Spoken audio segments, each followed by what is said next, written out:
Hey, Jeff. Thanks for being here. Huh? Thanks for being here.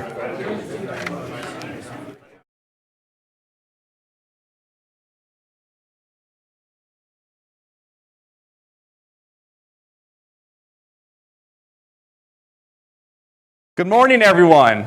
And good afternoon to all of our chapters on the East Coast that are watching this event.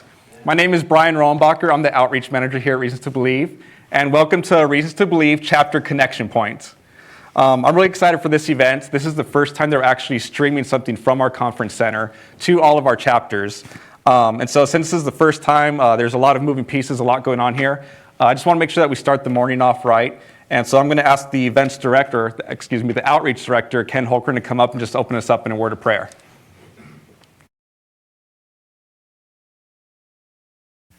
Would you join me asking the Lord's blessing today? Father, we thank you that you are the God of all creation. We thank you for your sacrifice on the cross. We thank you for being the one that allows us to do things like this. I am just grateful for those things, but I'm also grateful for the provisions you've given to Reasons to Believe. And I think about all of our volunteers, all the people that help RTB advance your word, your kingdom. And so from here in Southern California and throughout the country, we are just asking your blessing on these next couple hours. We thank you that our power's on, and we thank you for the technology. We thank you for the friendships that we have here. So Lord, just be glorified in everything that we do and say. May the words that come from the Reasons to Believe staff be a blessing to people and ultimately bring glory to you. So we lift up these next couple hours to you. In Jesus' name, amen. Amen. Thank you, Ken. Well, I just want to start by saying that I am not a professional public speaker, so I'm going to apologize in advance for all the awkward pauses, the ums, the uhs, and anything else that just seems a little bit off about me while I'm up here. So please just bear with me. Anyway, so back in 2012, Reasons to Believe wanted to bring the chapters closer to the ministry. Instead of existing as independent groups, they wanted to actually be extensions of what we were doing and all of us working for common goals. To do this, they rewrote the chapter bylaws, changed it to the chapter guidelines, and really just worked out a way of being able for us to easily create more chapters to get more communities involved with what Reasons to Believe is doing. And to communicate this new vision, they actually hosted the RTB Chapter Summit, which was held at our old office in Glendora, and they brought out a leader from each chapter to come to this event. And part of rolling out this vision was hiring someone who would be full-time dedicated to the chapters, to being able to communicate with them, show them support, and just really give them vision of how to move forward. So I was blessed, and RTB picked me to do that job.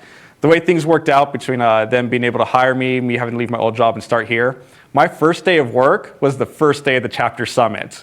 So I came into the place, people everywhere. So I didn't know who worked at RTB, who was a chapter person. They took me on a tour with a group of the chapters for the building for the first time. And Sandra Deems, who's part of our editorial department, I was in her group. And she got by my desk. She said, "Oh, Brian, by the way, this is where you're going to be working." So just really fun experience. And most of the chapter leaders that were there weren't aware that that was my first day either. So they were coming up asking me questions about what to do. RTB is thinking about this. And I just was really in over my head. And I thought to myself that weekend, oh my goodness, what did I get myself into? The weekend turned out to be great, though. We saw so much impact from that event. People left inspired. We got chapters closer to the ministry and just, in my opinion, working better than they ever have before. So jumping forward, 2015, we moved from Glendora to our office here in Covina. There was a long transition, a lot of construction that happened, and they finished this conference center that I'm in right now. They just got all the lights installed. They got this back wall painted with the awesome backlights, and things are just looking great in here. And I was like, I really like this. I want to host a chapter event here in this conference center. And so what was going to be just the meeting of some of the local chapters coming here in a presentation became a larger and larger event every time I had a meeting with someone, to the point that we invited every California chapter to come down to our headquarters. We had multiple departments getting involved. We did raffles, prizes. It started getting a little bit out of control for me. Planning events is not in my gifting, so it's always a bit much for me when something like this happens. And while things were starting to get out of hand and so much was going on, I thought to myself, oh my goodness, what did I get myself into? But from that event, all of our California chapters felt more connected with us. We had new members come down that felt inspired to get more involved in their chapters. And I thought, you know what, this was a good event. So the next couple of years, I spent time just traveling around the country, visiting different chapters, speaking at meetings, having a good time, getting to know people better. And as this was going on, things were improving here at Reasons to Believe. We got new equipment. The studio was looking better with more setup. We had these awesome studio cameras going on. There's this big thing in the back called the TriCaster everything's hooked up to. And I don't even know what it does, but I wanted to use it. So I thought, you know what? I want to host another event here at the conference center. And this time I want more chapters involved. And obviously you want to have the size to bring in everyone. So I thought, why don't we stream an event to all of our chapters? So we started working on this. And we decided, we wanted to bring in a lot of more departments, people to represent, let all of our chapters and the members get to know who RTB is outside of the scholars. And so there's a lot of moving pieces to this event, as I already said. And last week, we're testing everything. And I'm standing in the back, looking at all the videos, looking at the schedule, thinking about everyone's going to be speaking, all the chapters I have to communicate with. And I looked at my friend Jessica, and I said, oh my goodness, what did I get myself into? And to top that, last night we're doing our final tech run, going through all the transitions between the PowerPoints and the video. And while we're testing one of the videos that we're going to be playing today, all of a sudden the power just goes down in here. And that's what I really thought, what did I get myself into? What are we going to do if this happens? But I think the Lord's blessing today, and it's going to be good. Anyway, but today is not about my insecurities when it comes to hosting an event, but about getting all of our members more connected with RTB. We know that you guys are familiar with our content, with our scholars. Maybe you call in from time to time. You speak with someone in the ministry care. You see different videos of people. But there's just so much more to RTB than that, and that's what we wanted to introduce all of you to today. RTB has 35 full-time employees, 4 part-time, and 3 temps. And even today for our program, you're not even going to get to see all that, but hopefully you'll get a bit more of an insight of how we operate and what we do. So just a few things. We are going to be doing 2 Q&A sessions. So we're going to have a number of speakers come up this morning. We'll go through their presentations to let you get to know them. And anytime during a presentation, if you have a question for someone, go ahead and text this number, 626-722-8531. Please go ahead and include your name, what chapter you're from, and your question. And we'll be filtering those through and having a panel time for everyone to answer those. We want you to include your chapter and your full name, because if we don't get around to answering your question here today, we will be following up with you so you get any information that you need. So feel free at any time during the program to text those questions into us. And I also want to let you know that you probably will want to take notes, because there is a lot of speakers, a lot of content. So it might be hard to remember everything that's going on. So without further ado, I want to start the program. And I'd like to invite our first speaker to come up, Edie Hugo-Kerman, who is the chair of the board of directors at RTB.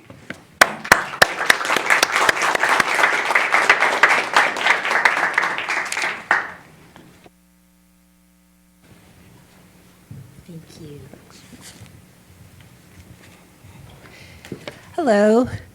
I was just informed that probably not too many chapter members know that we have a board of directors. So it's my very distinct privilege today to tell you about the board and to introduce you to our board of directors. As you can see, we have a pretty good large board. We can have a maximum with our bylaws of 12. We have Gordon, Nina, me, Eric, Mary Nell, John, Mark, Dave, Steve, Hugh, and Kathy. Dave, Steve, Hugh, and Kathy are founding members of the board. That means that they've been on the board since the inception. The rest of us have been on the board for various number of years. Included in the group of board of directors, we have apologists, scientists, people that have owned their own businesses, people that have created their own business because they've invented something and they're very successful at it. We have doctors. We have the head of a very prominent private school. We have someone who is extremely well known at JPL.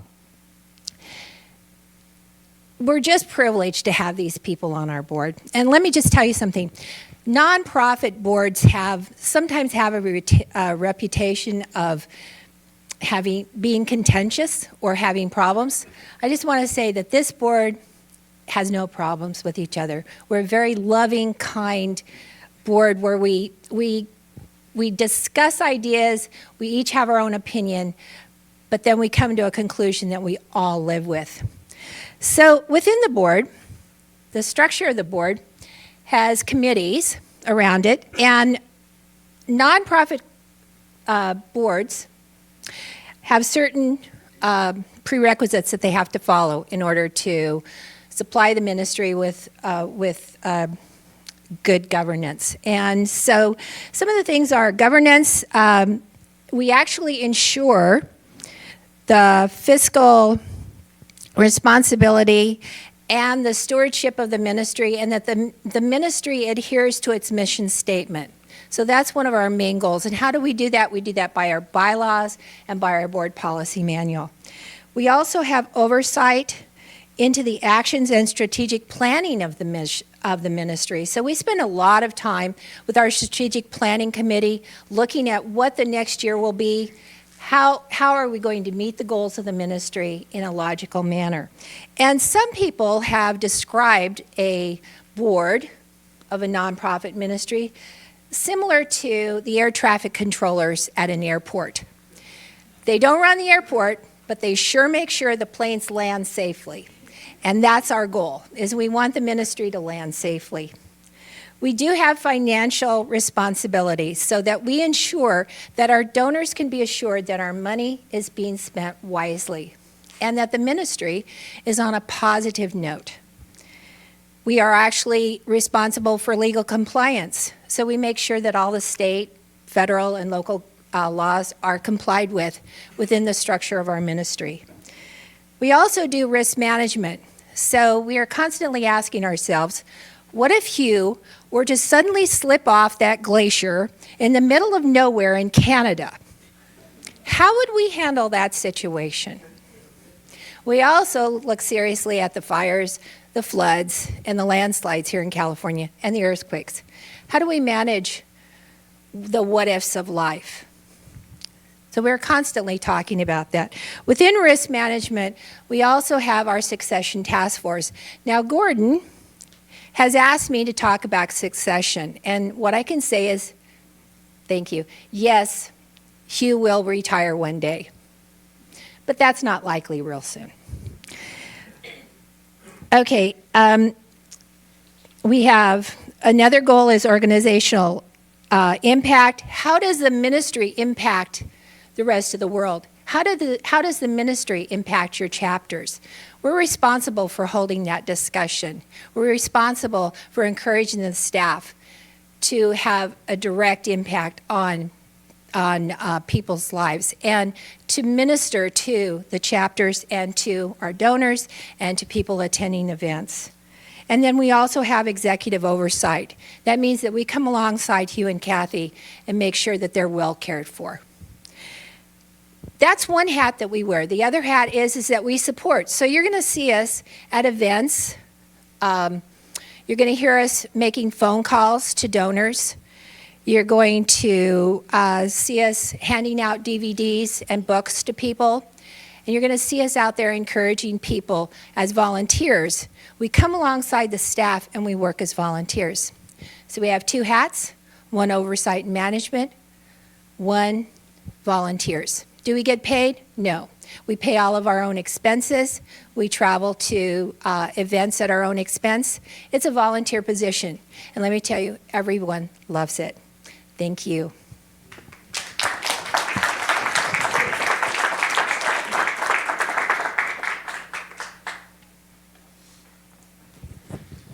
Hello, it's good to see everybody today. My name's Jeff. Morning. So I do remember it's hard to believe that it's been almost 6 years since I left Brian that first day he was at work, because we had that chapter summit and I was one of the van drivers and I wasn't used to him being here, so we started to take off and he was supposed to be in my van. And he stayed on anyway. I mean, that's how dedicated he is to this. No, I'm excited to be here today because I've been impacted by reasons to believe. My first experience was when Hugh came and spoke at Iowa State almost 30 years ago. And that two things happened there. One, I actually got the idea that maybe science and faith do fit together. And then two, I actually had to have a chance to talk with Hugh. I actually met with him in his hotel room with a friend of mine and had some time to answer my questions. And so that little dialogue mentoring program has kind of changed the course of how my career went. And what that, as it's played out, what has happened is that I have been thinking about how can we equip people, prepare them to go into science careers, and how do we get the message out? Because one refrain you will hear a lot if you're around R2B too much is that we run into a lot of people who say, why didn't I hear about this however many years ago? And so there's two ways that I get to be involved in spreading that information. One is that we run a thing called Reasons Institute, where we offer courses where people can be trained to know how to go out and talk about this information. So that's one reason why people don't hear about it, is that there are not enough people who understand how to integrate science and faith so that they're just talking about it regularly. And so I just kind of listed all the courses there. The one thing I do want to highlight is the yellow courses, the Creation, the Bible, Astronomy, and Design, Creation versus Evolution. If you take those courses, or people take those courses, they get to be engaged in the apologetics community, which is a resource that allows you to interact and dialogue and become better equipped, more familiar, more comfortable, so that this just becomes part of how you live and operate. The other aspect, and this is the how do we get this to people earlier, is that we were asking the question, why is it, it's great that you're talking to the scientist who's been there researching for 10, 15, 20 years, and now they come and say, oh, now I know how to do this. But my thought was, why can't we reach more people before they have all those struggles so that their career is, how do I be a missionary? How do I spread this message? And so a number of people were involved, but we came up with this idea of the lab, where we actually invite students in who are interested in going into STEM careers: science, physics, chemistry, biology, math, medical, any sort of thing that has a science flavor to it. We invite them in to have 3 days, not to sit a bunch of lectures, because you can do lectures lots of different ways, but to really, where they really come in and start to think about, how do I prepare to be a missionary in these STEM fields? And so in just a minute here, we're going to show you a video of a promotional video for the lab. This year is June 21 through 23 here at RTB headquarters. And as we do that, what I'd like you to be thinking about, and what my challenge for each of the chapters is to think, who are those one or two students that we know who would benefit from this, and how can we encourage them to be a part of this program? Because I believe that the students that come through this will have the course of their career changed because of that, and they'll be very effective in their ministry, and this will prepare them for that. So who are the students you know that your chapter could engage with and involve and encourage, and maybe even sponsor to come and be a part of it? So here we go, we're going to play the video. Thanks for being here today.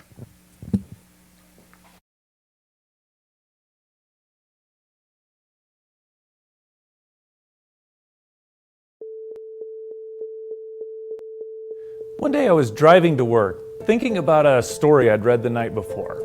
I'd run across a blog post from a Christian ministry telling parents not to send their children to secular universities because they'd lose their Christian faith. The entire article seemed designed to invoke fear in parents. And as I played out this scenario in my mind, I realized that if parents followed this advice, in 5 years, there wouldn't be any Christians going into the field of scientific research. By opting out of the secular educational system, we're also opting out of raising up tomorrow's influencers, tomorrow's researchers, and tomorrow's agents for change. At Reasons to Believe, we ask the question, what if we made a commitment to turn the situation around? Instead of having students opt out of science, what if we equipped them to pursue careers in mathematics, science, engineering, and biomedicine? Could you imagine the difference that something like that could make? That's how the idea for the lab was born. The scholars at Reasons to Believe have made a commitment to pour their lives into 200 of the brightest young Christian minds over the next 5 years.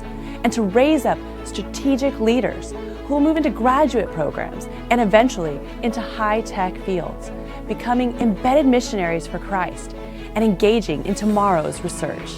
We want to help students begin to connect the dots between their chosen profession and questions of faith. We also want to energize students to persevere in their faith as they complete their college education, and to equip parents to encourage their students in their journey to become scientists. If you have a vision to be a scientist, if you think God has specially gifted you with a scientific mind, then we want to invite you to apply to the lab. Visit reasons.org/the lab for more details and to fill out an application. Science is the study of God's creation. It isn't something to be feared, it's something to be embraced. Come be a part of what we're doing at the lab.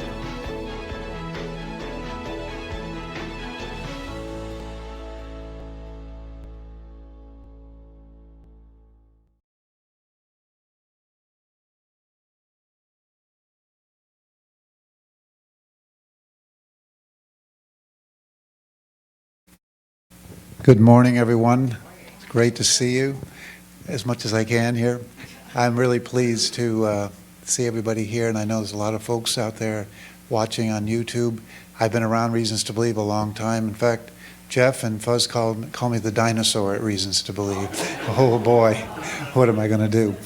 I want to talk about the apologetics community. I've been connected with them for many years, and it's just a wonderful group of people. There's over 320 people that are a part of it. I could highlight dozens of them. Some of you are here, of course, that are a part of that. I want to just look at two. It's not easy to choose two, but I want to talk about Sue Dykes here initially. Sue is interesting. She's from South Africa. She has been involved with different things. She was a translator, a French translator for the South African Supreme Court at one point. She also was involved as a chair lady for this group of Hospital Comfort.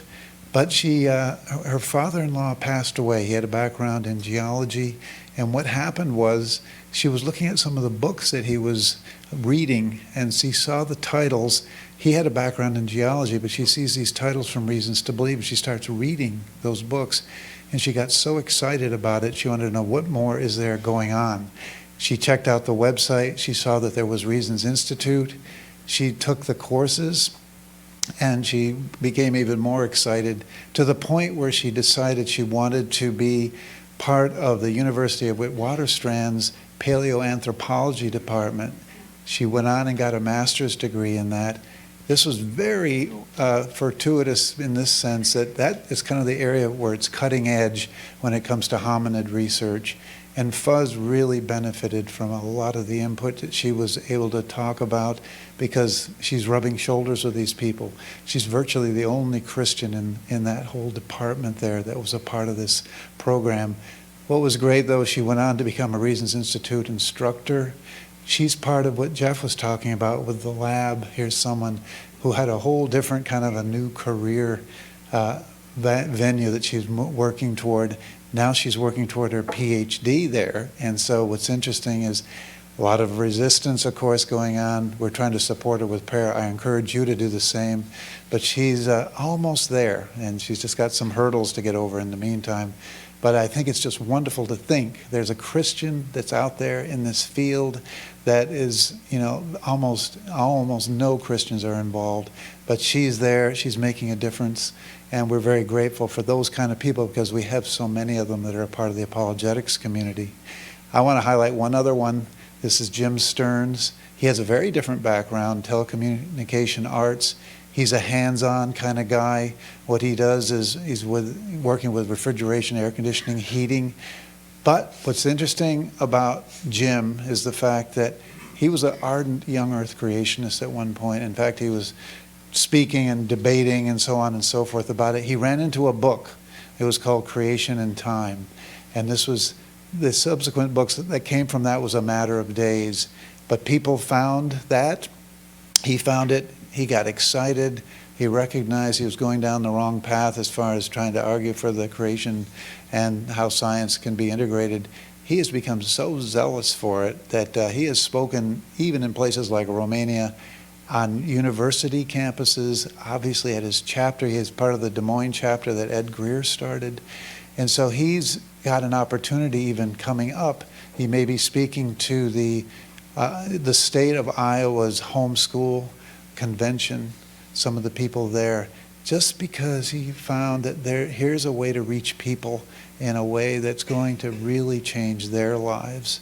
So what I noted with both of these people, they both had a book that came into their lives, and it was one of the Reasons to Believe books. And it really, the Holy Spirit really used it to change their lives. So along those lines, I just want to say this.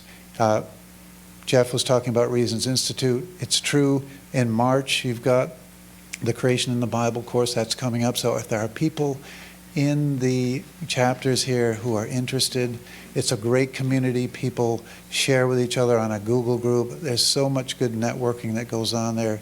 These are just some of the finest folks I've ever come across. So pray about that and see what the Lord might be doing. I want to conclude with this. One of the things I've noted is that back in the 80s, Hugh taught a class, and maybe a few of you here were aware of it, on the spiritual gifts, spiritual gifting. And I had been through different types of spiritual gifting like them, but they weren't the same as what I noted with Hugh's class. And having gone through it, discovered what my gifting was, it really was transforming. It was fulfilling. It was motivating. And I thought, there's got to be a way to pass this on to other people. So I'm saying today, I would like you to consider going through this. A number of the apologetics community members have. What happens is I have a recording that it kind of encapsulates what Hugh had taught way back when. We were kind of known at one point for very poor quality cassettes, but anyway, I put something together and I've included all of the handouts that go with it. Once you go through that on your own, we get back together, we will work toward doing a phone call or a Skype call, and we'll go through this to discover what your spiritual gifting is. I just did one just recently with a gentleman, one of the apologists, and he asked me the question I wanted to hear. He said, could I use this with my circle of friends, church, chapter, things like that? I said, that's the whole idea behind it. So there's the beauty of this. You can use it. I encourage people to use it as you reach out to other people. When you discover your gifting, you'll discover how you can love other people more effectively, how you can be effective when you're recognizing how God is moving through you, and even more importantly, how your fellow Christians are gifted, because you see how we all fit together in the whole realm of the body of Christ. And that's what chapters are all about. We're all working together to do those kinds of things. So please feel free to contact me. You can either call Reasons to Believe here at extension 116, or you can email me, bstewart@reasons.org. Be happy to talk with you further about it. If you have anything, any folks that are interested in doing Reasons Institute, please consider that as well. Anyway, it's been a blessing to be here today, and God bless you. Look forward to talking to you all further.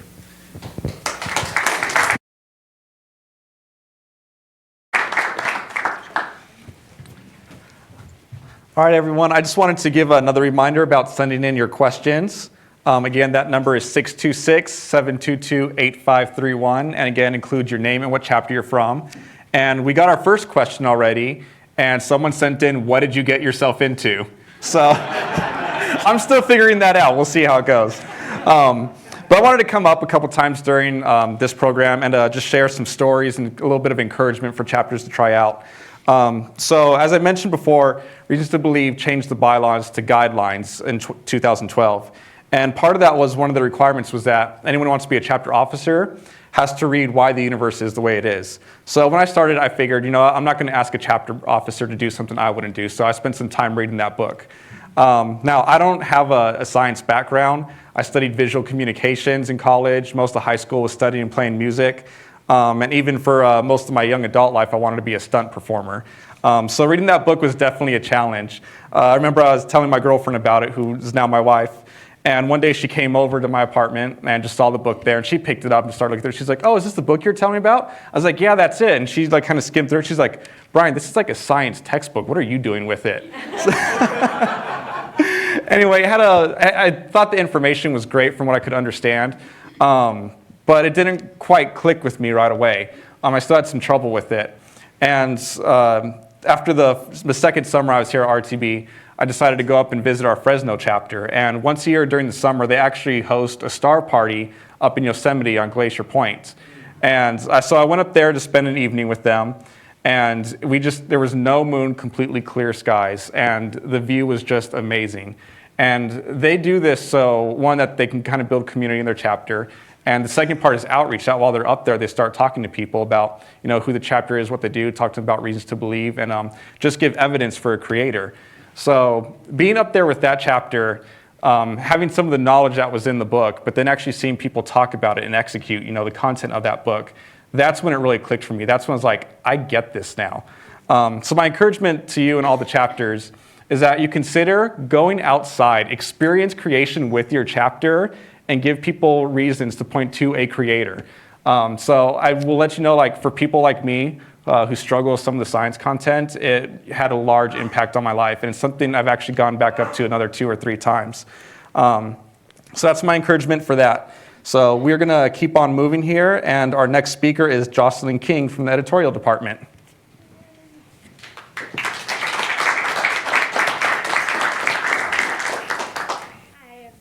Good morning. I'm here to talk about the editorial department and what we do. We always like to joke around in our department that you never really see us physically, but you see our work in everything that comes out of the ministry. For example, even this PowerPoint had to go through 2 of our editors before it was okay to be seen by everyone, because we, didn't want typos or anything like that. So that's definitely some of the work that we do. I wanted to introduce the 3 people that work in our department. Joe is our editor-in-chief, and you might know him from some of the podcasts that he's on, because he co-hosts and kind of does that work with the scholars as Average Joe.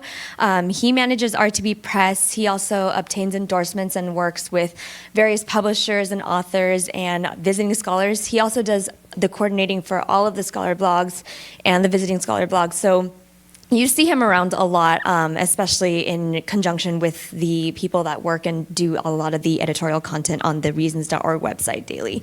And then Sandra, she's our editorial director and also somewhat of a chameleon. She does a little bit of everything. She oversees all of our book projects and all of our editorial-driven projects. So any of our booklets, all of the stuff that comes out from our department, she does all of that. She also recently started co-hosting and producing the 2819 vodcast. So I don't know if any of you guys have seen that yet, but she and Krista, our Dean of Education, came up with that and came up with the inception of the whole thing. And she's not only our editorial director, but she's also doing that on the side. So she's always all over the place and very hard to pin down. And I'm always joking around that I'm kind of working alone up there, because Joe's always co-hosting a podcast and Sandra's always filming for the videos. And I'm just kind of like, okay, where's my department? But it's really great because we have so many talents in our department. And then there's me. I'm the copy editor. I manage all of the incoming editorial requests, so I probably do the most work with other departments in terms of them sending me requests and me making sure it goes through all of our editorial process. And I support Joe and Sandra with all of their book projects, the blogs that come in, the articles, and every single email that comes out through our ministry. I usually see that before it goes out as well. So every single piece of written communication that you'll see come out through the ministry has been seen and had touched by our department. So there's always a lot of work going on. In terms of how we are connected with chapters, you don't really see us at too many events, but we definitely have a lot of unseen interaction with you guys. We always do the Interchange, which is your newsletter, and it comes out, I think, every month. Brian usually sends that to us, and we always make sure that goes through the editorial process. We also make sure that the chapter events that are going on have all the right information before it's disseminated to you guys, the meeting information that goes out through the emails, and every time a new chapter gets started, their mission and vision statements come through us, and we make sure that it aligns with the RTB's vision as well, and all of the biographies that go through as well. Just wanted to talk about some of the accomplishments that we made in 2017 from the editorial department. We had some articles published in Salvo magazine. We had 11 issues of the Interchange, 6 issues of Reasons, and over 200 emails go through our department and go out so that everybody could read it. We had over 166 articles published on reasons.org. So everything that you saw from Fuzz and Hugh and Jeff and AJ and Ken was all through our department. So even down to the endnotes where you see all of the science references, we had to go through all of that and make sure the information was correct. We also released 3 books last year, which I know a lot of you guys as chapters have started to go through or have read yourselves, which were God Among Sages, Beyond the Cosmos, and Is There a Life Out There? And if you don't know, we also did several contributions to other books, and they're all listed up there. But it's really great because I think we had over 7 books that we published or contributed to last year alone, in addition to all of the other work that we do on a normal basis. And then in 2018, just so you guys know what's coming ahead, we have Creator in the Cosmos, which is coming out in less than 2 months now. It has over 105,000 words, and it's an expanded edition. It hasn't been in print for, I want to say, at least 5 years, maybe more. So it's going to be a really great re-entry into our books that we offer, and definitely one of Hugh's most popular books.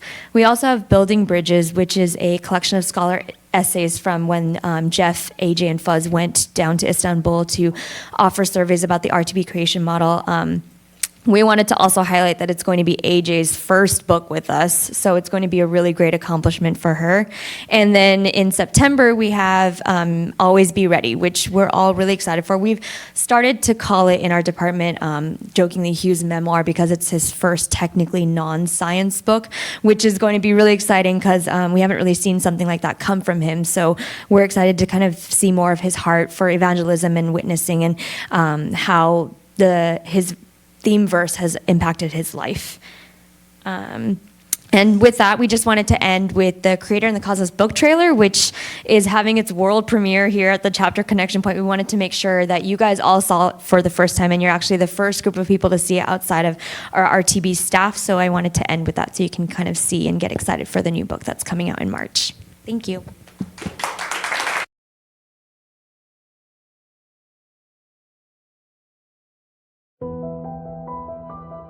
Even as a child, I always felt a sense of awe concerning nature. Its beauty, harmony, and staggering complexity left me wondering who or what could be responsible for it all. By age 15, I came to understand that some form of the Big Bang Theory provided the only reasonable explanation for the beginning of the universe. If it had a beginning, it must have a beginner.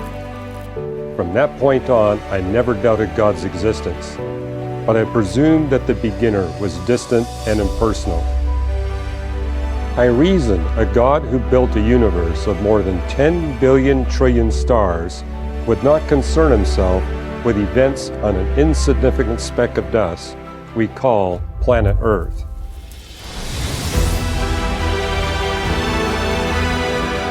I went on to become an astronomer, and my investigations into both the cosmos and the Bible have shown me a more wondrous personal God behind nature than I ever could have imagined. Explore the evidence.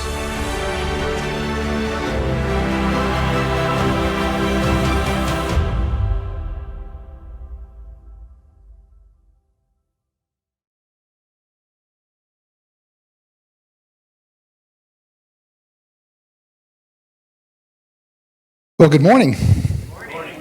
Part of my responsibility here at Reasons to Believe is to oversee the Visiting Scholar Program.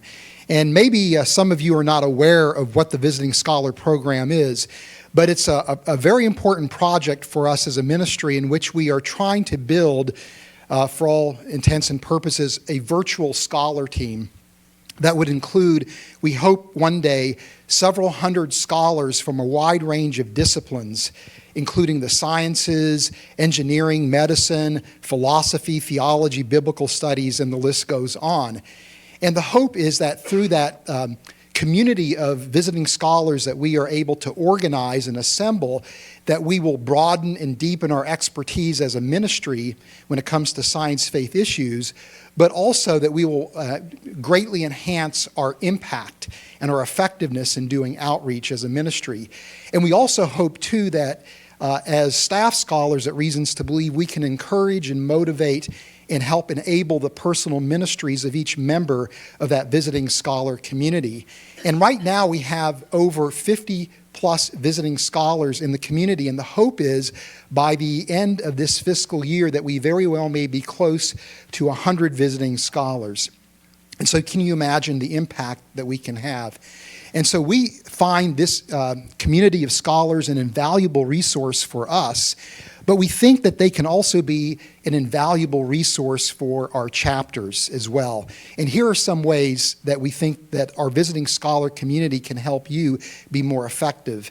First of all, we're assembling a group of visiting scholars that we're going to make available to chapters as speakers, either over Skype or if they happen to be locally, if they happen to live locally with respect to your chapter, maybe even coming to your chapter to speak.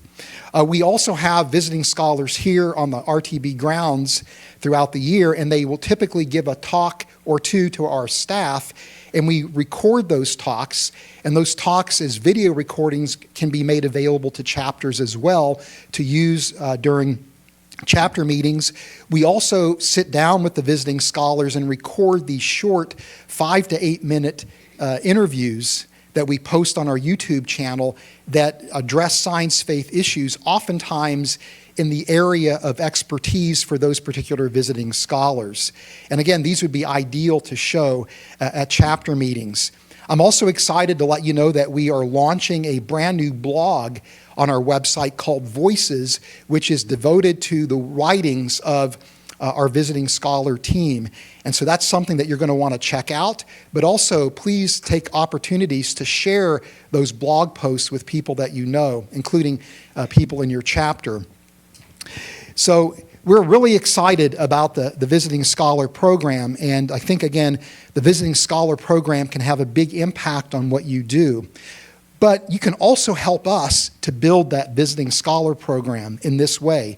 We're looking to recruit people into the Visiting Scholar community. And if you happen to know people that you think would be ideal for our Visiting Scholar community, please pass their name on to us, introduce us to them. You can send their contact information to Brian or to Caitlin Carr, who is the Visiting Scholar program assistant. We want to hear from you, and wouldn't it be a wonderful thing if each chapter had 2 or 3 visiting scholars that were part of their chapter community? This is another way in which we could more effectively resource the chapters and make them more effective. So by helping us, of course, you are helping yourselves as well. And now I also have this morning the distinct honor and pleasure of introducing you to one of our visiting scholars, Dr. Ken Keithley, who's here with us for the month of January, and he's going to give you a short presentation, a TED-style talk. Ken Keithley is a consummate Christian scholar and a consummate Christian gentleman, even more importantly. And he is a professor of theology at Southeastern Baptist Theological Seminary in Wake Forest, and he's also the director of the L. Russ Bush Center for Science and Culture at Southeastern as well. And so without any further ado, I'd like to welcome to the platform Dr. Ken Keithley.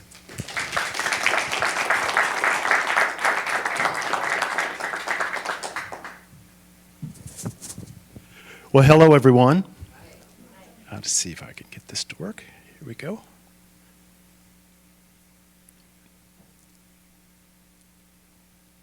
Here we go. Well, I want to talk to you just a little bit about Genesis 1 and 2, and I want to ask the question, what is it that Moses was doing when he wrote Genesis 1 and 2? Now, most of the time, whenever we're communicating, we understand the distinction between what someone says and what they mean. You say, what do you mean by that? Well, think of a teenage boy sleeping late in his bed one morning. Dad walks into his room and says, "The trash man's going to be here in 30 minutes. Now, what did Dad say? Well, he said, trash man's going to be there in just a little while. But what did he mean? Well, he's telling the young man to go take out the trash. We find that kind of distinction in communication all through the Bible, and we intuitively understand that distinction. For example, in John chapter 2, we have Jesus at the marriage supper of Cana. And what happens is they run out of wine, and Mary says to him, they have no wine. Now, what did she say? They have no wine. What did she mean? Well, Jesus understood very well what she meant because he said, woman, what has that to do with me? My time has not yet come. In other words, she was saying, do something about this. And in fact, he does alleviate the situation.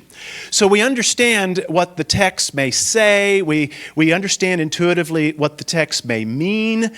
But we also need to talk about what is the text doing. My wife and I like to watch British murder mysteries. Evidently, according to British murder mysteries, every fourth Englishman is a murderer. And so we were watching this one where the police detective was resentful towards his captain because he had been passed over for promotion. So he's very angry.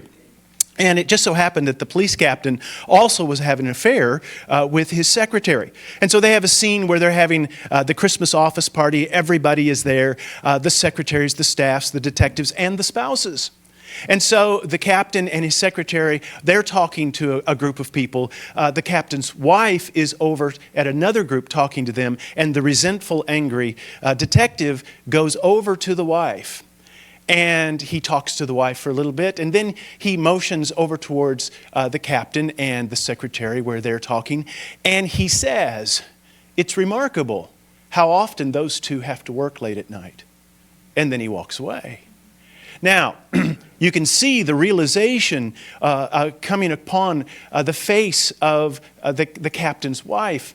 Now, what did he say? He said they work late a lot. What did he mean?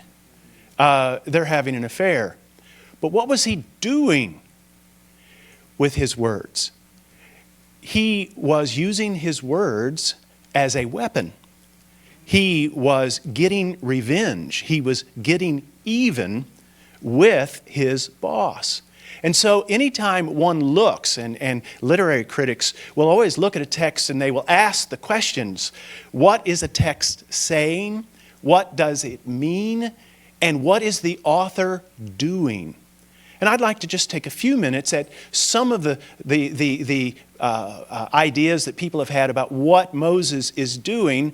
And I'm going to argue that what Moses is doing is something missiological. And so I'm going to give a missional interpretation or a missional approach to Genesis 1 and 2. So, let's look at the various ways that people have understood what Genesis 1 and 2 is and what's going on. There are those who approach Genesis as simply abstract theology. There are those who look upon Genesis 1 and 2 as something that simply is pristine, abstract, and it dropped out of the sky. Well, I can understand why they might see it that way, because we do believe that the Bible is inspired by the Holy Spirit. It is the inerrant Word of God, and it really does teach us eternal truths that we otherwise would not have other than by divine revelation. But one of the problems with this approach is that it does not really take into account the situation, the Sitz und Leben, the situation in which the author is writing, the context. And so almost all of the Bible's ad hoc. I mean, even the book of Romans is not a book of systematic theology. It's writing to a context, to a particular situation. So this view, as good as it is, doesn't do Genesis 1 and 2 justice. At the other end of the spectrum is the view of Genesis as appropriation. It's the polar opposite of position 1.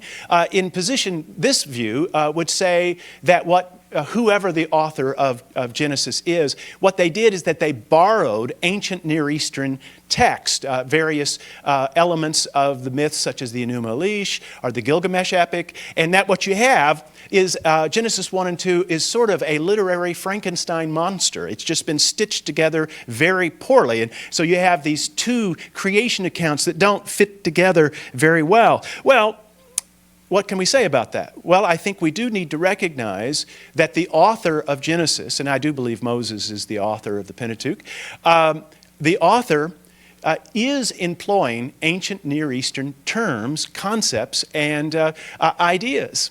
But I think there is a very good reason for him doing that. One does not find very many Old Testament scholars across the theological spectrum. And I don't just mean evangelical Old Testament scholars. I mean even those in mainline and liberal that think that Genesis 1 and 2 is simply an appropriation of A&E text. They understand very well that what you have is a work of very precise literary genius. And so it isn't just something cobbled together, borrowed from other cultures. So it's not merely an appropriation. Well, then there are those who view Genesis as an accommodation.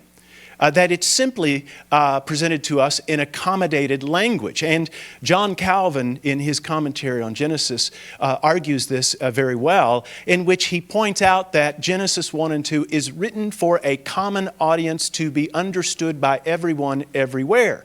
And so Calvin gives the famous metaphor that Genesis 1 is much like a nurse talking to baby talk to a baby so that the baby would understand it.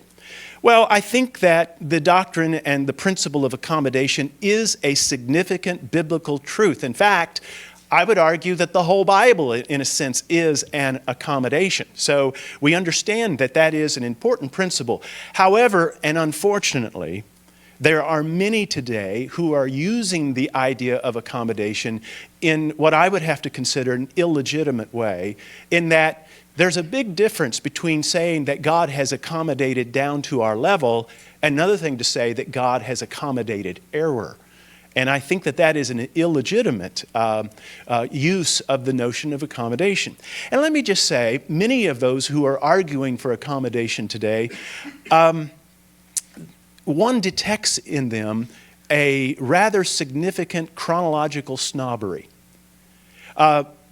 Yes, it's true that the ancients did not have the technical and scientific resources that we have, but they were neither stupid nor naive. And so I think that we need to understand that, yes, there's accommodated language, but that is not merely what Moses is doing. And then there are those who view Genesis as polemic. And I think now they're getting closer to what Moses is doing in Genesis 1 and 2. Without a doubt, what we have as Moses presents the creation account, he is dismantling the worldview, and he is attacking the various deities that the Egyptians and the Canaanites and the Babylonians and the Sumerians all were worshiping. But he isn't simply mad at them. It isn't simply polemic. I think that this is an important step forward, but it doesn't quite get to what Moses is doing. No, what we find is that we need to understand Genesis as contextualization. Now, what is contextualization? If you ever deal with missionaries or missiologists, one of the things that they must do is that they have to think long and hard about what is proper contextualization. Think about the challenges facing a missionary whenever he or she is going to communicate the gospel to a people group who've never heard the gospel before. How does one communicate that? And so missiologists understand that whenever this kind of encounter is happening, you don't just have two horizons. You don't just have two worldviews at work.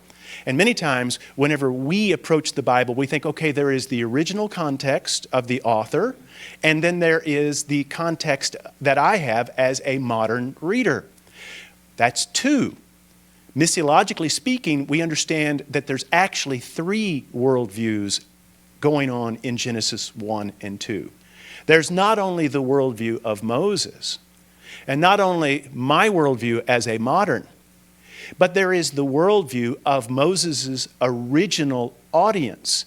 And we need to understand that Moses' original audience thought like pagans, like polytheists, through and through. You say, well, I thought he wrote it to the children of Israel, to the Hebrews in the wilderness wanderings. Yes, they had spent 400 years in Egypt, and they were thoroughly marinated in polytheistic pagan thinking. If you'll notice, they're incurable idolaters. It seems to be. I mean, the moment Moses goes up on Mount Sinai, what do? They make a golden calf. And we find all the way through the Old Testament, up until the time of the Babylonian captivity, we find where Moses and the prophets are having to constantly deal with the fact that these are a people who don't think like Moses, and they certainly don't think like us. So, when a missiologist is looking at how do I talk to people who are thinking entirely wrong, how do I do contextualization effectively, there are three principles that they follow, and we can see this not only when Moses, here in Genesis 1 and 2, but when Paul is on Mars Hill, or when John in his gospel uses the Logos concept. This is something we find throughout the Bible, and missiologists emphasize this. And so what is good contextualization? Well, first, you allow that culture to ask the questions. Now, what do I mean by that? I mean, you have to, basically what missiologists mean when they say that is that you got to start where they're at. You got to meet them where they're at. And so you do allow that culture to ask the questions. Wherever they're at, that is where you're going to have to start. The second principle is you use their grammar. A missiologist would tell you that whenever you go into that culture, you don't just start off, with Romans Road and the four spiritual laws. You'll have to not only carefully exegete the text of the Bible, but you're going to have to carefully exegete the culture into whom you are speaking. And so what happens is you do use their grammar, their concepts, their ideas, their terms. You're going to speak their language. And so the first thing you do is you do allow their question. You start where they're at. Second, you do use their grammar, but your answer subverts their worldview. In other words, you meet them where they're at, you just don't leave them there. Your answer will overthrow their worldview and will bring about transformation. And that's what we see going on in Genesis 1 and 2. What we find is that Genesis should be understood missionally. And so Genesis 1, 2, and 3 should be understood as an evangelistic tract. It is a document speaking to people who speak. In fact, I would argue that Genesis was a smashing success. That it did such a good job of overthrowing the worldview of its original audience that you and I, on this side of Genesis, have a very difficult time even conceiving how they thought. But once we understand that, we have a much better understanding why it is that Moses uses the language, uses the terminology, and speaks in the way that he does in communicating to a people who are thinking like pagans, acting like pagans, living like pagans, and he is leading them away from that. So the next time that you are witnessing to someone, talking to someone about creation, and they bring up the objection that Genesis looks an awful lot and sounds an awful lot like many of the ancient Near Eastern documents. What you can say and what you should say is, yes, this is because Moses was a very good and effective missionary. Thank you very much.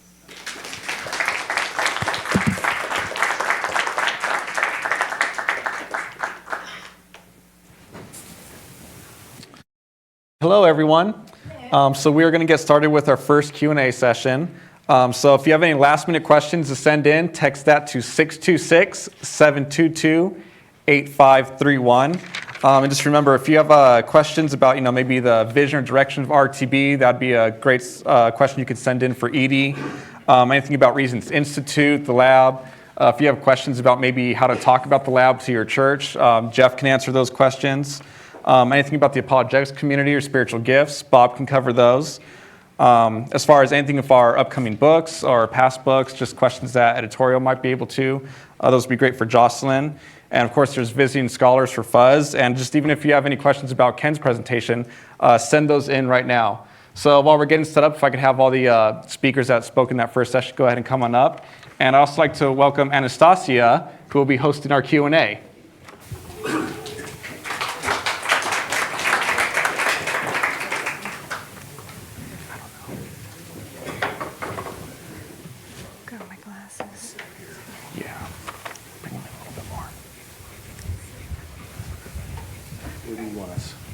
Anywhere you want to go.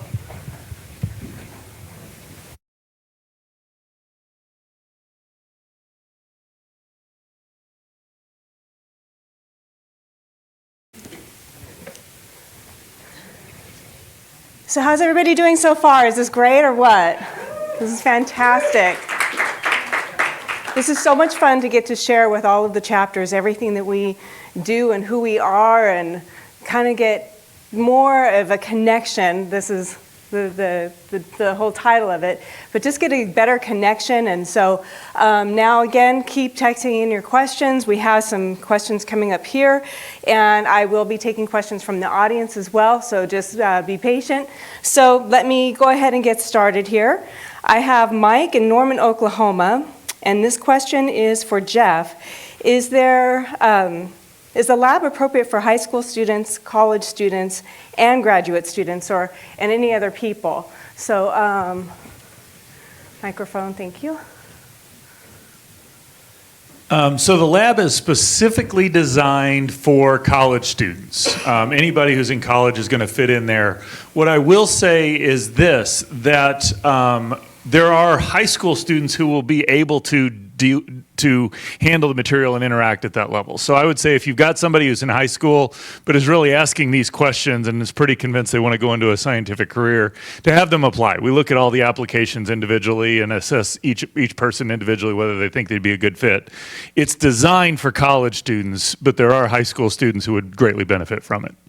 And you've had some high school students go through the lab before. Yeah, we've had both high school and college, and we've been a little bit more ambiguous in the past. This year, it really is designed for college students, but upper level high school students will likely benefit at times. So. All right, you can go ahead and hand the microphone to Jocelyn because this one's going to be for editorial. Bob in the Jax chapter wants to know, is there any news on audio versions of books?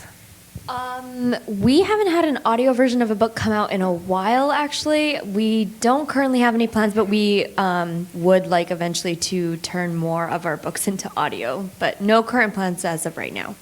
Yeah, from what I understand, it's kind of hard with all of our charts and diagrams and everything to turn those into successful audiobooks, but we're definitely trying. Do we have any audiobooks currently? We do. I actually don't know the top of my head what the titles are, but we can put a list together and put that out on, probably on Reason Story. Improbable Planet, I think, is an audio. Is it? Yes. Okay, yeah. Sorry. All right, so we'll get those put together, that list put together, and share that with everybody of what audiobooks we do currently have available. The next question comes from Tom in the Orange County chapter. And this question is for Fuzz. So let me grab the microphone here. And Fuzz, regarding recruiting more visiting scholars, what are the typical requirements you look for in qualifications in a visiting scholar? Yeah, if the person is in a scientific discipline, it would be a PhD in that particular discipline. And that would also really apply, would want PhD engineers, medical doctors with MDs. And then with philosophers, theologians, and biblical scholars, either masters or PhDs would be what we would be looking for. And then also we would be looking for somebody who has character, that displays character that's similar to what we value here at Reasons to Believe, which is the idea that we're going to do our work with gentleness and respect and a clear conscience. And again, how would they connect back with you if they do have somebody that meets those requirements? Yes. One way would be to contact Brian. Also, Caitlin Carr, who is the Visiting Scholar Program Assistant, would be another person to connect with, and her email is ccarr@reasons.org. All right, terrific. Let me go ahead and take that from you. We've got, Jeff, again, another question about the lab for you. It's actually about the promo video. Are you wanting it distributed farther than just on the website? And if so, how and where would you like that promo video distributed? I would say anywhere where somebody can get it distributed. There's no, we just want to have it here, but we just want people to know about the program. And what we have found is that you can go out and try and talk to students, and it's just hard to connect with them. Most of the students tend to listen to somebody, and so we want the people that they're listening to be talking to the students and recruiting them in that fashion. So if you have somewhere to do that, great. We're excited about that. And how can they get a hold of that video? I assume they'd probably send an email to either me or Krista or somebody at Reasons to Believe, and we'll figure out how to get them connected with Okay, it. terrific. And then I have a question for Ken. All right. What writing did Moses use for the Pentateuch? Hebrew. That's all right. I'm not sure what was behind the question, or if that was the language, or Yeah, well, he wrote in the Hebrew language. Does Moses use sources? I think most people think that he does. One does not. It doesn't impugn the notion of inerrancy or inspiration to think that a biblical author utilizes sources. For example, Dr. Luke in the Gospel of Luke makes it very clear that he has interviewed people and is using sources. The product that is put together is where the inspiration occurs. So we would understand that Moses wrote at least the law, because the Bible says explicitly that he did. And now how the Pentateuch in its finished form is put together, does Ezra have a role in that? There are some indications that there were. But the bottom line is that the doctrine of inerrancy affirms that the final canonical product that we have is indeed what the Holy Spirit guided and what God providentially intended. So therefore we can have that confidence. But Moses is writing in the Hebrew language, and he is utilizing sources. Sometimes you have to wonder if he had Noah's diary, because just the way that one reads the flood account, on such and such a day, this happened. It's almost like reading a journal. And so there are those kinds of things, and that's a cottage industry for Old Testament faculty. Thank you, Ken. We have a question here for Fuzz from Glenn in Rochester, New York. Any thoughts on having a mathematician as a visiting scholar? Yes. Yeah, that would be perfectly fine. And even somebody with a background in psychology, psychiatry, we've had a visiting scholar who is a historian, so all of that is fair game, because when you're dealing with science, faith issues, all of these different areas are critical to have insight and expertise in. Wonderful. Thank you, Fuzz. I got another question for Jeff, and then we'll take some questions from the audience, so have those mulling around in your head. Jeff, we have Luke from Norman, Oklahoma wants to know what's RTB's plans for reaching the homeschool community in the future in addition to the lab? That's a difficult question to answer for this reason.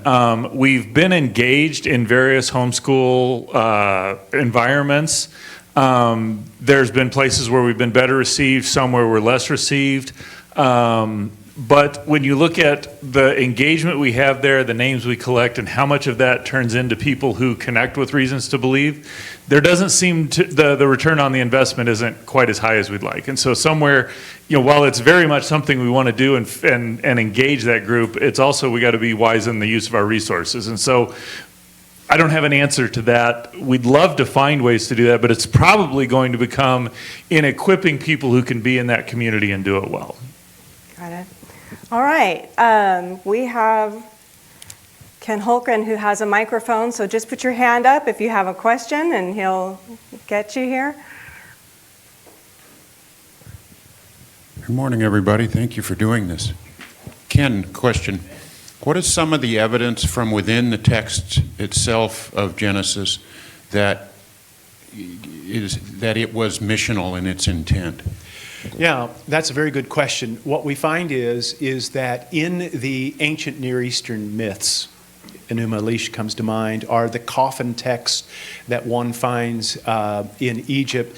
There is a great deal of emphasis upon the chaotic darkness and the watery deep. And we find that in all of the other presentations, these are deities in opposition to the creator deity. And so what one finds that is so distinct and different about Genesis is that the creator deity, Yahweh, does not have to engage in warfare, struggle, or opposition. He is the creator of the darkness and the deep. He serenely is sovereign over that. That would have been such an amazing thing to them. And if you'll notice, it doesn't name the sun and the moon. He simply creates the sun and the moon. He calls them the greater and the lesser light. That would have been such an amazing thing because the Egyptians worshiped the sun, the Babylonians worshiped the moon, and he demotes them to where they're simply the task of being instruments for keeping time, for their clocks and calendars.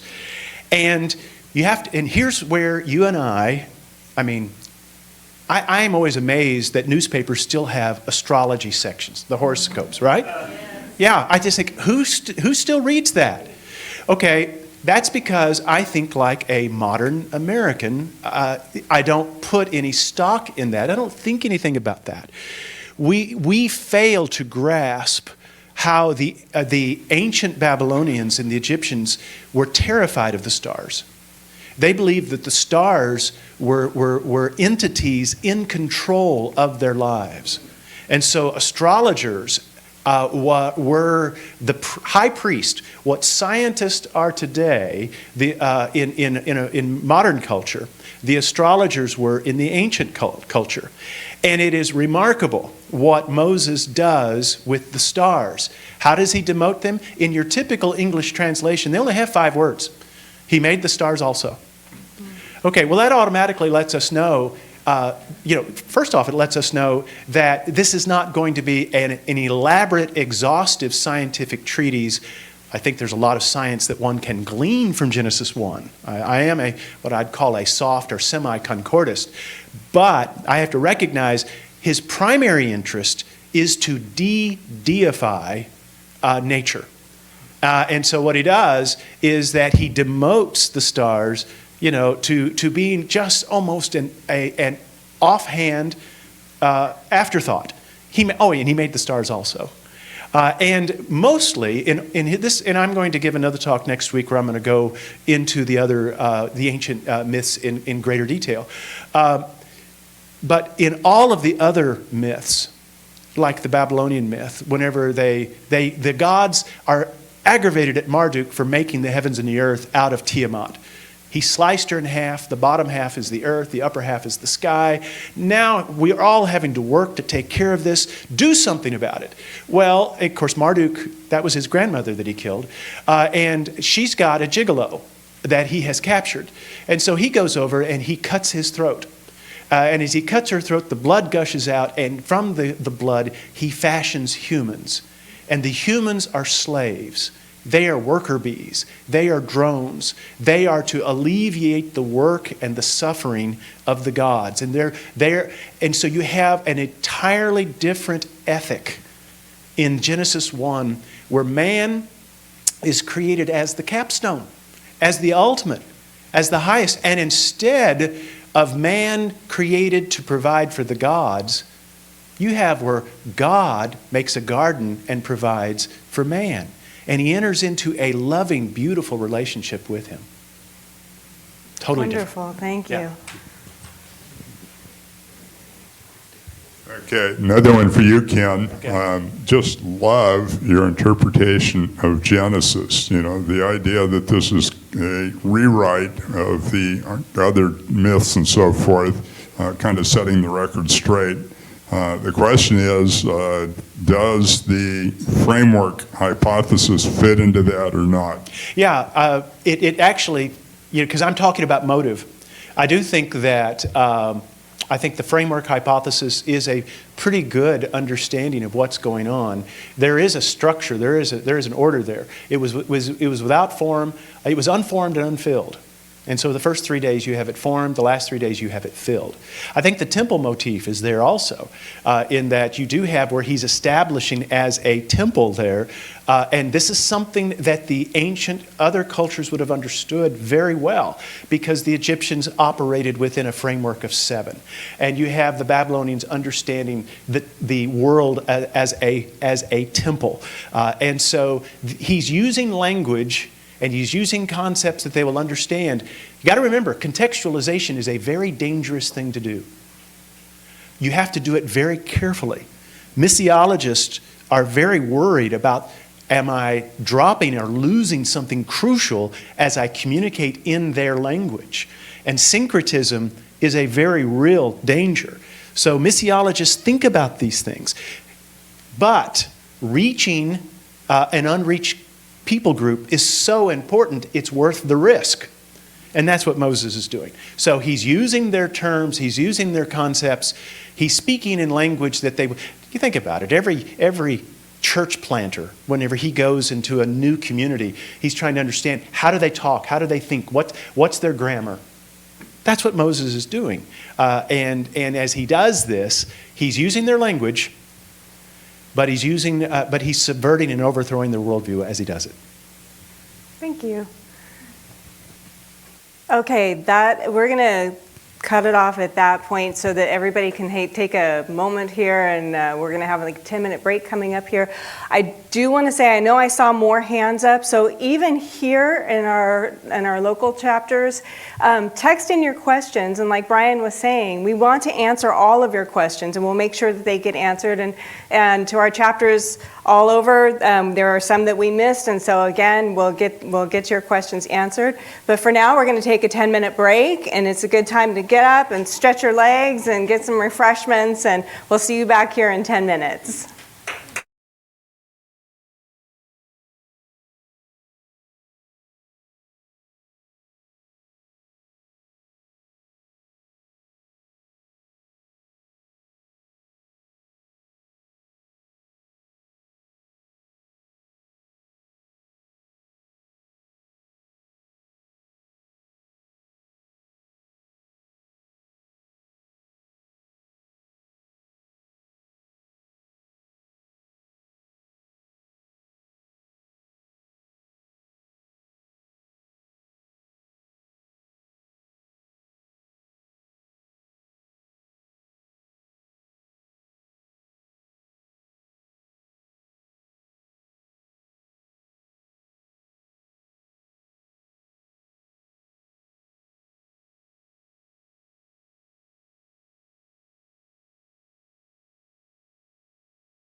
Back up.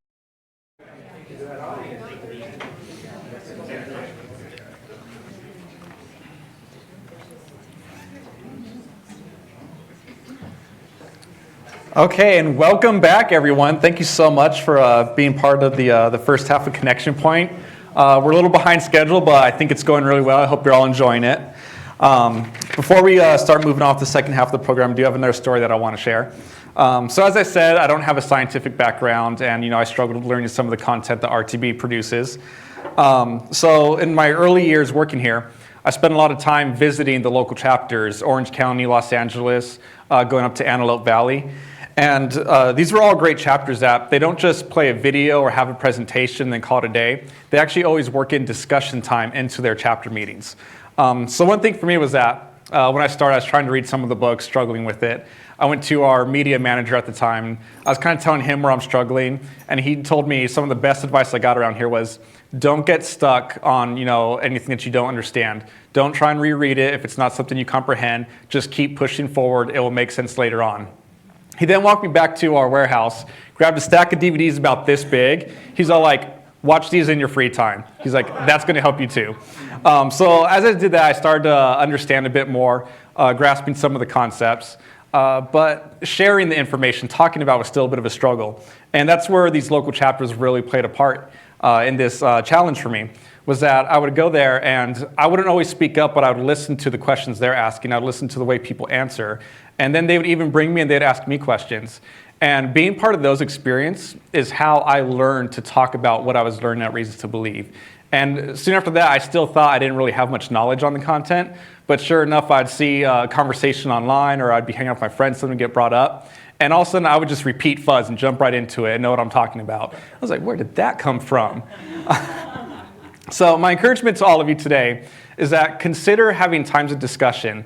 Build community. After your chapter meetings, maybe go out for lunch. If you meet in the evening, maybe have a dinner beforehand. But make that time that for those people that might be struggling, they feel comfortable coming in where they can talk about what's challenging them and learn how to repeat what they're learning there to other friends so they can do better evangelism. So we're going to get moving forward with the program now, and I'd like to invite Phyllis Moore up to the stage.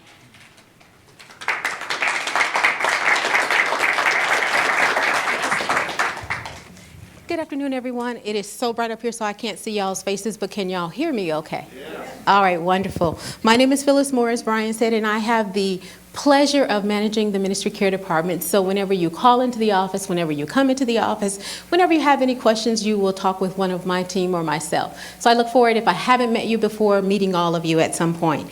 And I just wanted to take a moment to share who works on the team, and in addition to myself, that would be Chris Taylor, our ministry team leader, and then there is Ruth Alvarado, who will soon be going on maternity leave, and then we also have Jessica Tarrant. So whenever you call in and you speak to one of those names now, you'll at least be familiar with who you're talking with, and then we have a new person that will be coming in temporarily.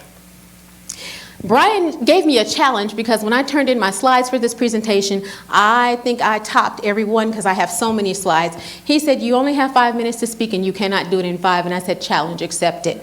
So I'm going to take you on a very quick tour of the new website. All right, so here we go. Did y'all all already know we have a new website? It is up, it is working, and it is active. Now, here's the thing. I am hoping that you've taken the time to visit it. If you haven't, please, when you get an opportunity sometime today, please go in, and I'm going to ask you to do one big favor for us because we're all family. And family helps family. So what I'm asking you all to do is go in and create your own accounts. If you haven't done that yet, I'm going to walk you through it. So here's our little tour. Once you log in onto our website at reasons.org, or in this case, I'm going to take you to the store, shop.reasons.org. The first thing you're going to see is this page. In the upper right-hand corner is that login button in that brown menu. And you'll see, yes, I have an account. No, I don't have an account. What you want to do is click on that no, I don't have an account and start to fill in that information. As you fill that information in, it'll populate the data for you, and then you'll be able to submit that. When you do, you will be taken back to the page of the home store. When you're at the home store, right where you see the words that says My Account, you now have created your new account. Now, why am I saying this if you've already been all with us and you probably have shopped online before? Yes, you had an account with us under the old platform. It no longer exists. So if you find yourselves logging in and it says email not recognized, that's because we're on a new platform.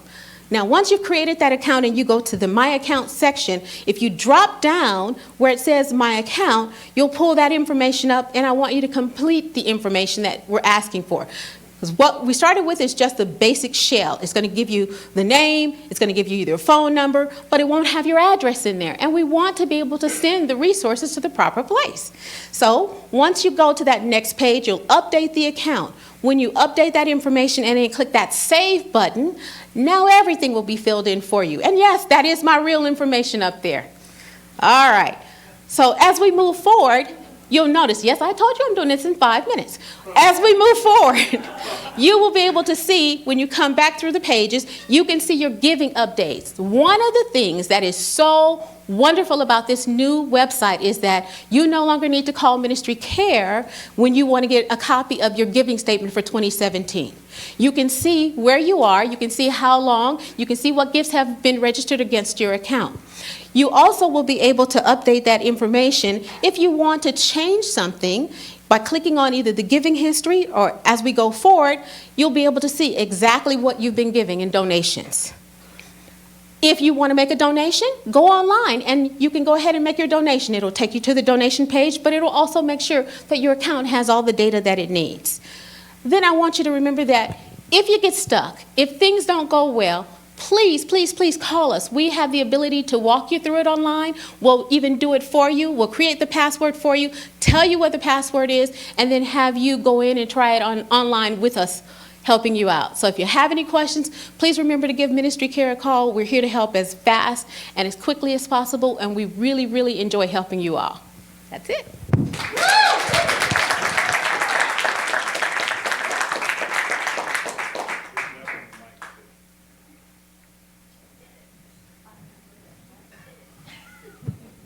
All right, everyone. Good morning. My name is Karina Rodriguez, and I am the marketing manager here at Reasons to Believe. First, I wanted to give you just a quick overview of what our department does. First and foremost, I want to let you know that what our department wants to do is wants to make sure that those who need reasons to believe in the God of the Bible will have those reasons available to them. That we won't just be a hidden gem, as I've heard us be described so many times before, that we'll be known and will be available to people who need to be equipped. So some of the things that our team does, I work with such a great team. I have the honor of working with really talented people, and here are just some of the things that we do. We promote resources and sales. So the books that you see, the DVDs that you see, that the scholars produce, we make sure that they get into the hands of the right people. So anything from our Amazon listings to outside advertisements, that's what we do. We also have Brandon, who manages our social media platforms. That's Facebook, Instagram, Twitter, and our YouTube channel. We also have Anastasia, who handles our publicity. So she gets radio, television interviews for our scholars. So if you hear them on the radio or see them on TV, that's Sia behind it all. And we also maintain our website. So you'll see just as Phyllis said, we underwent a refresh or a revamp of our website.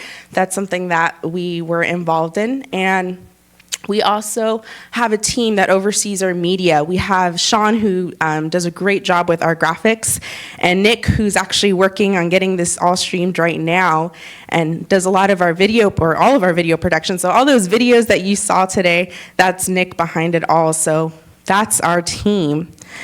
The most recent undertaking that we've had is 2819. Who's watched 2819? Not enough of you.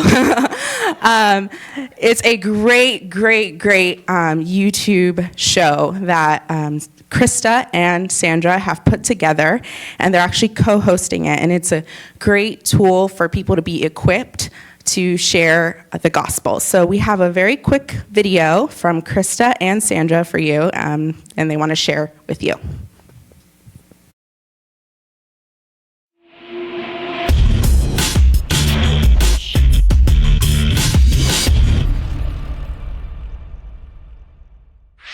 Hi, chapter members. I'm Sandra Dimes. And I'm Krista Bontrager.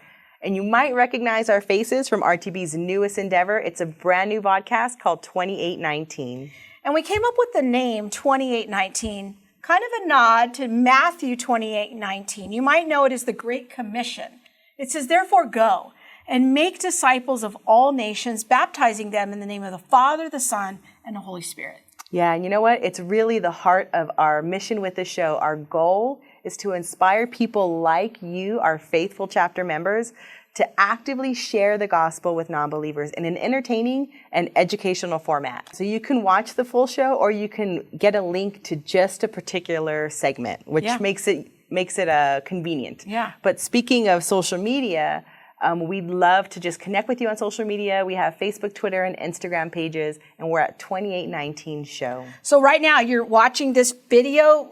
You could pull out your device. You have permission. Pull out that device right now. Be clicking on that app. Look for 2819 Show and get connected with us. And be sure to tell us what you think of the show. We'd love to hear your ideas. Send us your pitch. We want to hear from you. So we look forward to hearing from you, hearing your comments and your feedback about what you're enjoying about the show and how you're using it and sharing it in your chapter meetings. See you later.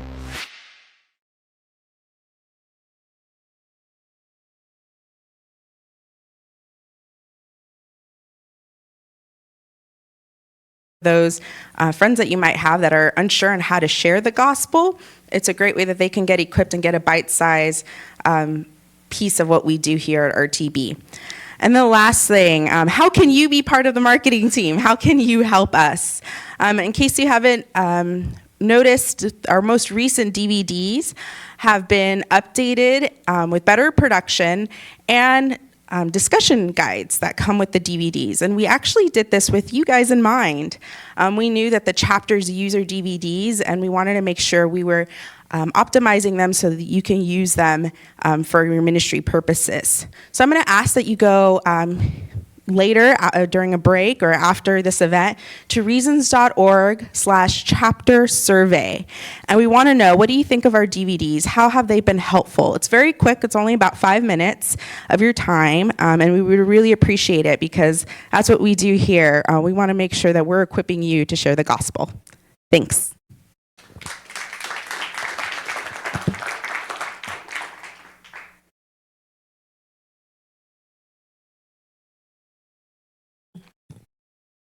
Hi, everyone. Okay, so I have the privilege, my name is Tiffany, and I have the privilege of introducing our outreach department. So right over here, you can see our team consists of 4 people. I think most of you guys are familiar with all of them. Ken Hultgren, who is our outreach director, he oversees the department. He kind of has 2 roles right now, also kind of splitting his time with not only outreach department, but helping out in the ministry advancement team. He also creates the vision for our department. Brian Rohenbacher, which you guys all know, I'm sure. He not only oversees all of our chapters, but right now he is acting as our outreach manager, who also helps to maintain relationships with all of our local churches and our partner organizations. I myself am the outreach project coordinator, so I oversee all of our speaking events that our scholar team goes out to. I manage our expeditions and our special events like AMP. And Jessica Ramirez, she is the newest member to our team. She used to be in ministry care. She is our outreach administrator, and she helps with not only all of our administrative needs in the chapters and events, but she maintains all of our financial data and all of our process systems. So within our outreach department, it consists of 3 main things. All of our speaking events that sometimes you guys as the chapters have helped set up at local universities, churches in your area, whether it's the church you attend or you know of a church. Our scholar team alone speaks at about 80 to 100 events a year. We also have our expeditions. So these are the cruises that we've put on. This past year, we were able to go to an Alaska cruise, which some of you guys were able to join us on, which was really fun. And this unique experience this past year was the solar eclipse experience. So we were able to go up to Oregon and view the solar eclipse. And actually, this year in May, just a few months, we are actually going to be taking a week-long tour to the UK. So for all of you guys out there in streaming, your chapter president should have received an email with the link on all of the details about our week-long tour in the UK. So I really hope you guys will join, as there's only about 50 spots, so definitely sign up. And lastly, of course, is our chapters. So all of you guys, there are 51 chapters, and because of you guys, I'm going to really quickly go through these 3 things. Our reach extends. So what this means right here is, of those 80 to 100 speaking events that we do a year, majority of them are not in the Southern California region. They're all over the US. And all of the local chapters that we have, we tap into you guys, and you guys are the representatives of RTB, because a lot of the times these speaking events that the scholars go to, this is the first introduction that people have to RTB. And so you guys aren't only managing our book sales and things like that, but you guys are answering the questions that these people have who attend the events. You guys are talking to them about our resources. You guys are the forefront of RTB when we aren't there. As also, one of the things that you guys do are opening our doors. So like I said, a lot of the events that we're able to be a part of is because of you guys. You guys have reached out to churches in your area, and you guys have also reached out to some of the conferences in your area.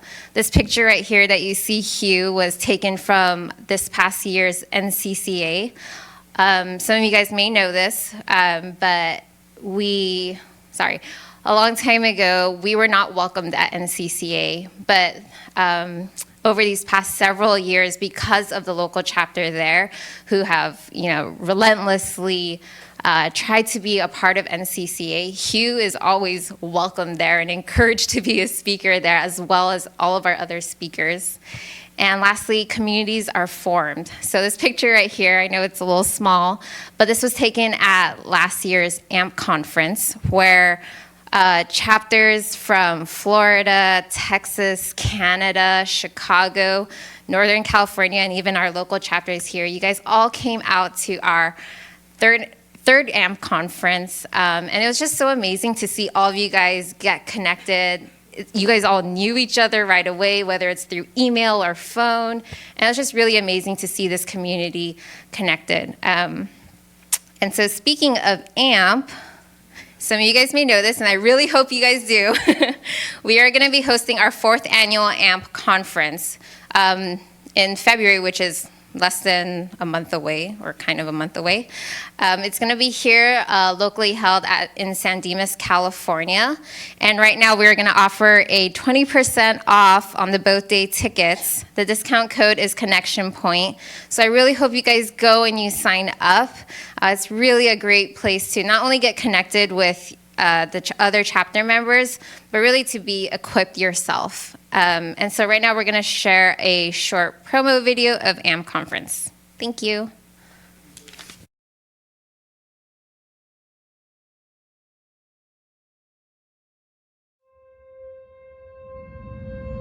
I spent a lot of my Christian life trying to answer the big questions others had about my faith. You'd think after years spent in the church, I'd have all the answers, but I found myself coming up blank. I decided I was tired of being in that position. So I searched for answers, and that's how I ended up at AMP. AMP was a unique experience right from the beginning. I could tell that there were so many other people just like me looking for answers. We were all on this journey together. I heard from some of the best Christian thinkers in the world, scholars of the highest caliber: Hugh Ross, Fuzz Rana, Jeff Zwierink, J.P. Moreland, Tom Holliday, Michael Gillen, and more. I left with more confidence than I'd ever had before. I went to AMP to find answers, but I came away with so much more. If you're ready to build a more confident faith, join me for AMP 2018 and build confidence.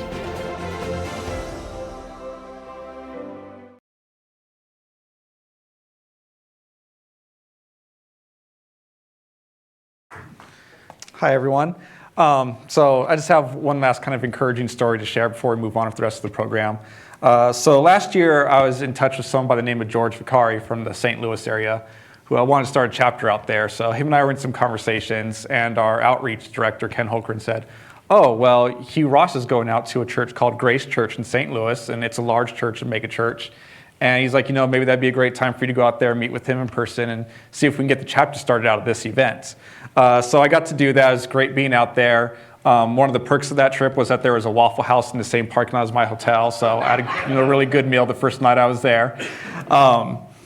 So at the event, George was there, and he just did a great job at the table. And he talked to people about wanting to start the chapter, when they were filling out their connection cards, when they were buying books. I got to know people. They were getting familiar with him already, and the church agreed to let us host chapter meetings there at their location. So it's just, everything just worked out for this one. So we now have a St. Louis chapter. It's been going for, I think, about 4 months or so. But I wanted to share what was very impactful about that is I go to a lot of events, I travel a lot, and I'm at the book table, and I get to tell people about chapters, but it's always me referring to them to a local chapter. When someone from the chapter is there to make those connections, to be there in person, it's much easier for someone who's not sure about it to go, because then they have a familiar face or someone that's already have contact with, even their information to get a hold of them if they have questions that they couldn't talk about at the table. So my encouragement to you is, if you see an event coming up in your area, consider attending the event and just letting people know while you're there, like, oh, we have a local chapter, I'm part of it, tell them about it. And if you're really inspired to do it, help us out at the book table. Selling books, just connecting with people, collecting their response cards. But I promise you, it will have a larger impact on your chapter and the attendance and people coming in if that's something you're willing to partner with us in. And before we move on, I just want to say one thing about just the way RTB values all of our chapters. When I thought about this event and what we were going to do, I pitched it first to Ken Holgren and then within the outreach department, and then it had to go to me making a proposal to the leadership teams, to the executive teams, and there was no pushback at all with this event. Everyone was right on board and for it. And then as I went to the different departments and told them about it, asked them to be a part of it, everyone was excited just to be able to connect with all of you. So I just wanted you to know that our team here, we believe in what the chapters are doing. We want you to be closer to us, and we will do everything we can to support you. So anyway, that being said, I just want to take a moment to thank everyone at RTB, from the executive team to all the people that just came to help set up the building today, just all their hard work. So we can just give them a round of applause.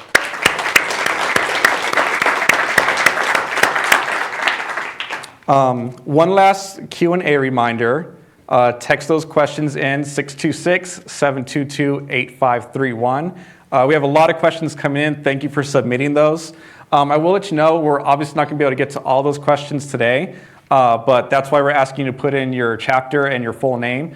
If we do not answer your question today, we will be getting in contact with you within the next week or two, so we get you in the information that you need. So please continue to send in those questions, and we'll make sure we get back to you. So I'd like to move forward now and invite Kathy Ross up to the stage for a special presentation.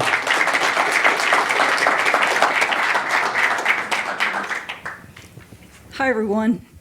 Wow, those lights are bright. You're bright.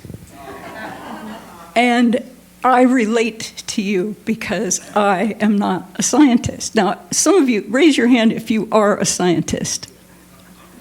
Okay, a flood of hands. No. I relate so closely to you because I'm like you. I am not a scientist, and you may wonder why, if I'm not a scientist, I'm so passionate about a ministry that focuses on science and reason as an apologetics, as an evangelistic tool.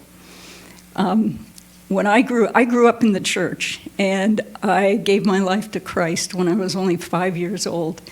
And I tell people that was really easy to recognize at 5 that I was a sinner and needed salvation. I needed a new heart. And I knew that because I had an older brother. Very clear. And I saw an example of Christ-like character in people around me, and I wanted that in me. And so I gave my life to Christ, got my new heart, and ran right across the street to share my faith. And I shared it, let me say, overly effectively.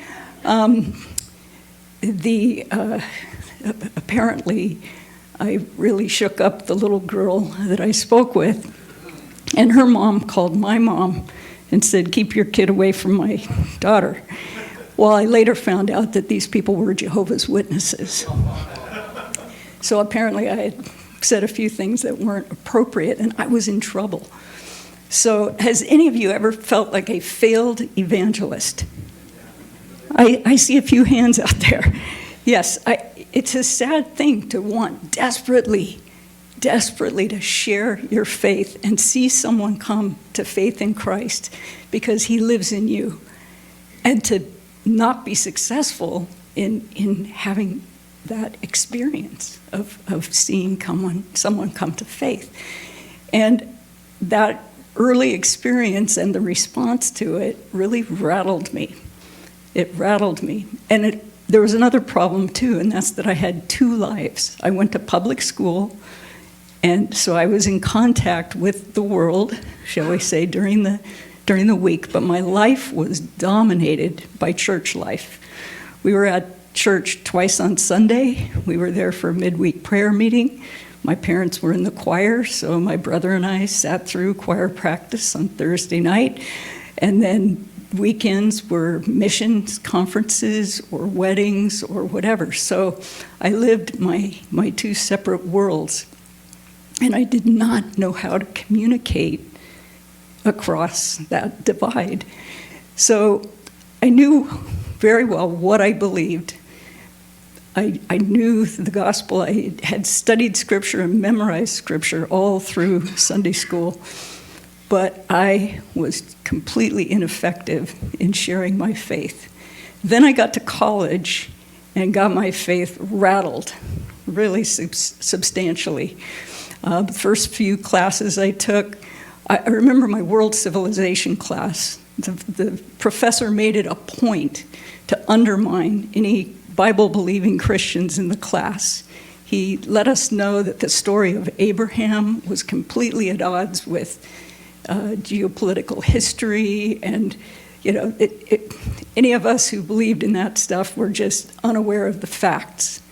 So that really bothered me. I thought, well, there's got to be an answer to that question. I don't know what it is, but it disturbed me, and I realized I didn't have a good answer. Then the really awful thing happened. And you know how God can take the worst thing and make it the most important or valuable thing? In this instance, I was struggling with some of these questions that were raised by my professors and trying to figure out if there were answers to these things. And my brother, my older brother, whom I adored and with whom I was very close growing up, he was 2 years ahead of me in school. In fact, he graduated, got his degree, and actually went to a year of seminary. We all thought he was going to be a youth pastor. He was so personable, so funny, just a talented, bright individual. And my brother came to me at this time when I'm kind of vulnerable and realizing that even though I grew up through the church and I knew what I believed, I couldn't defend it very well, especially with these college professors. And my brother came, put his hand on my shoulder, and he said, "Kathy, I hope you're figuring out that the Bible is, well, it's inspired in the way that poetry is inspired, but it's just not true." And I'm like, "What do you mean it's not true? You know it's true." "No, I know it's not true." And I said, "Well, what makes you think it's not true?" And you can imagine what he started with. He started with Genesis. He was very much interested in science from the time he was a little boy. In fact, he had his own little lab in a corner of our garage, and he once almost burned the place down because he was doing an experiment with a ping pong ball. Went up in flames, and anyway. So he had this scientific bent, but it was highly discouraged in my church. In fact, everybody was very worried about Gary because he was interested in science. What's wrong with that picture? I thought, why is everybody worried about science. There must be something dangerous there. And of course, that message was really strong in him. And so he studied science. His friends at school were majoring in science, and he came to the place where he's like, that the Genesis story is not at all plausible scientifically, and that became an excuse for him. I won't say it was the reason he walked away from his faith. There were many other things going on in his life that pulled him away, but that became a very convenient excuse. So he threw that at me, and he used one other tool as well. He knew I was very much interested in psychology. At this point, I had thought I was going to be a psychology major. And he said, you're studying psychology. I think you already understand this, but the reason you believe is that you were psychologically and sociologically conditioned to believe. If you were raised in another culture, in another family, you would not hold these beliefs. So that's why you're so convinced they're right.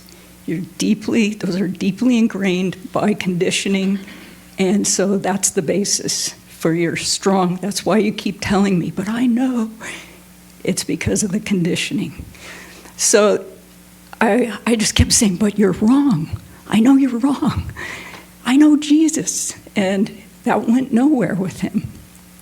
And I thought, what do I do with this? What do I do with this giant hole in my heart that's just been created? Well, I thank God that at that point I'd never heard the word apologetics. This was a long time ago. I'm old. There wasn't a lot of discussion about apologetics at church, but thank God there was one man at our church he had just gotten involved with helping out with the college group, and he brought an apologetics book. I think it was by Paul Little, a long time ago. And then I got a hold of another book. I got a hold of F.F. Bruce and read about the reliability of the New Testament documents. So that was a really great help. So what I'd like to say is that apologetics rescued my faith, rescued me from a deep, dark depression of shakiness. But I still wasn't bold and effective in sharing my faith because I couldn't answer my brother's question about science. And I knew, in fact, I tried a few times to share my faith with people, and it's so funny how they always, well, how do you know it's true? And they didn't want to hear the documentary evidence, and the question of science almost always came up. So you can imagine what a gift it was when God sent this crazy-looking Caltech scientist into my Bible study group. And honestly, I was in a group of Bible study, and it was a genuine Bible study, not a social club, but we were all there with our sports cars and our careers and all this, and in comes, this guy rides up on his bicycle, with his Bible strapped to the back with bungee cords, comes walking in the room with his wild hair, none on top, but it was all out here. We had some stripes going here. We had some plaid going here. We had mustard-colored socks. I didn't even know such colored socks existed. Later, he told me he got them at Lucky Supermarket, so that helped me understand. So, but, nobody had to say, oh, are you a scientist from Caltech? We all just kind of went, Caltech. So I was fascinated because he came in, he sat down, he joined our Bible study, and when he opened his mouth and talked about the scriptures that we were going through in I think we were in Philippians that night, and when he spoke, I said to my friend next to me, I go, he really believes it. It was clear that Hugh was rock solid on his confidence that the Bible was the Word of God. And I thought, how interesting. He's a scientist. and he's an astronomer, we learned out from introductions. And I thought, what on earth? The one thing that was holding me back was this inability to explain Genesis. And I thought, I wonder what he does with Genesis. I wonder how he got past that, if what my brother said is true, and nobody else had ever been able to sort of help me straighten that out. I wonder what he does with Genesis.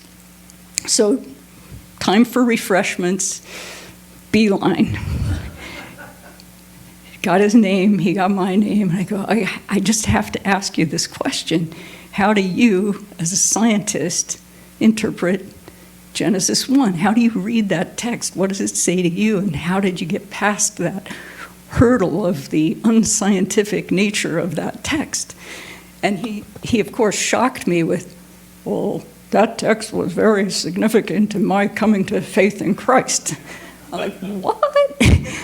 And then he, of course, explained briefly, took me through the passage verse by verse, just really quickly.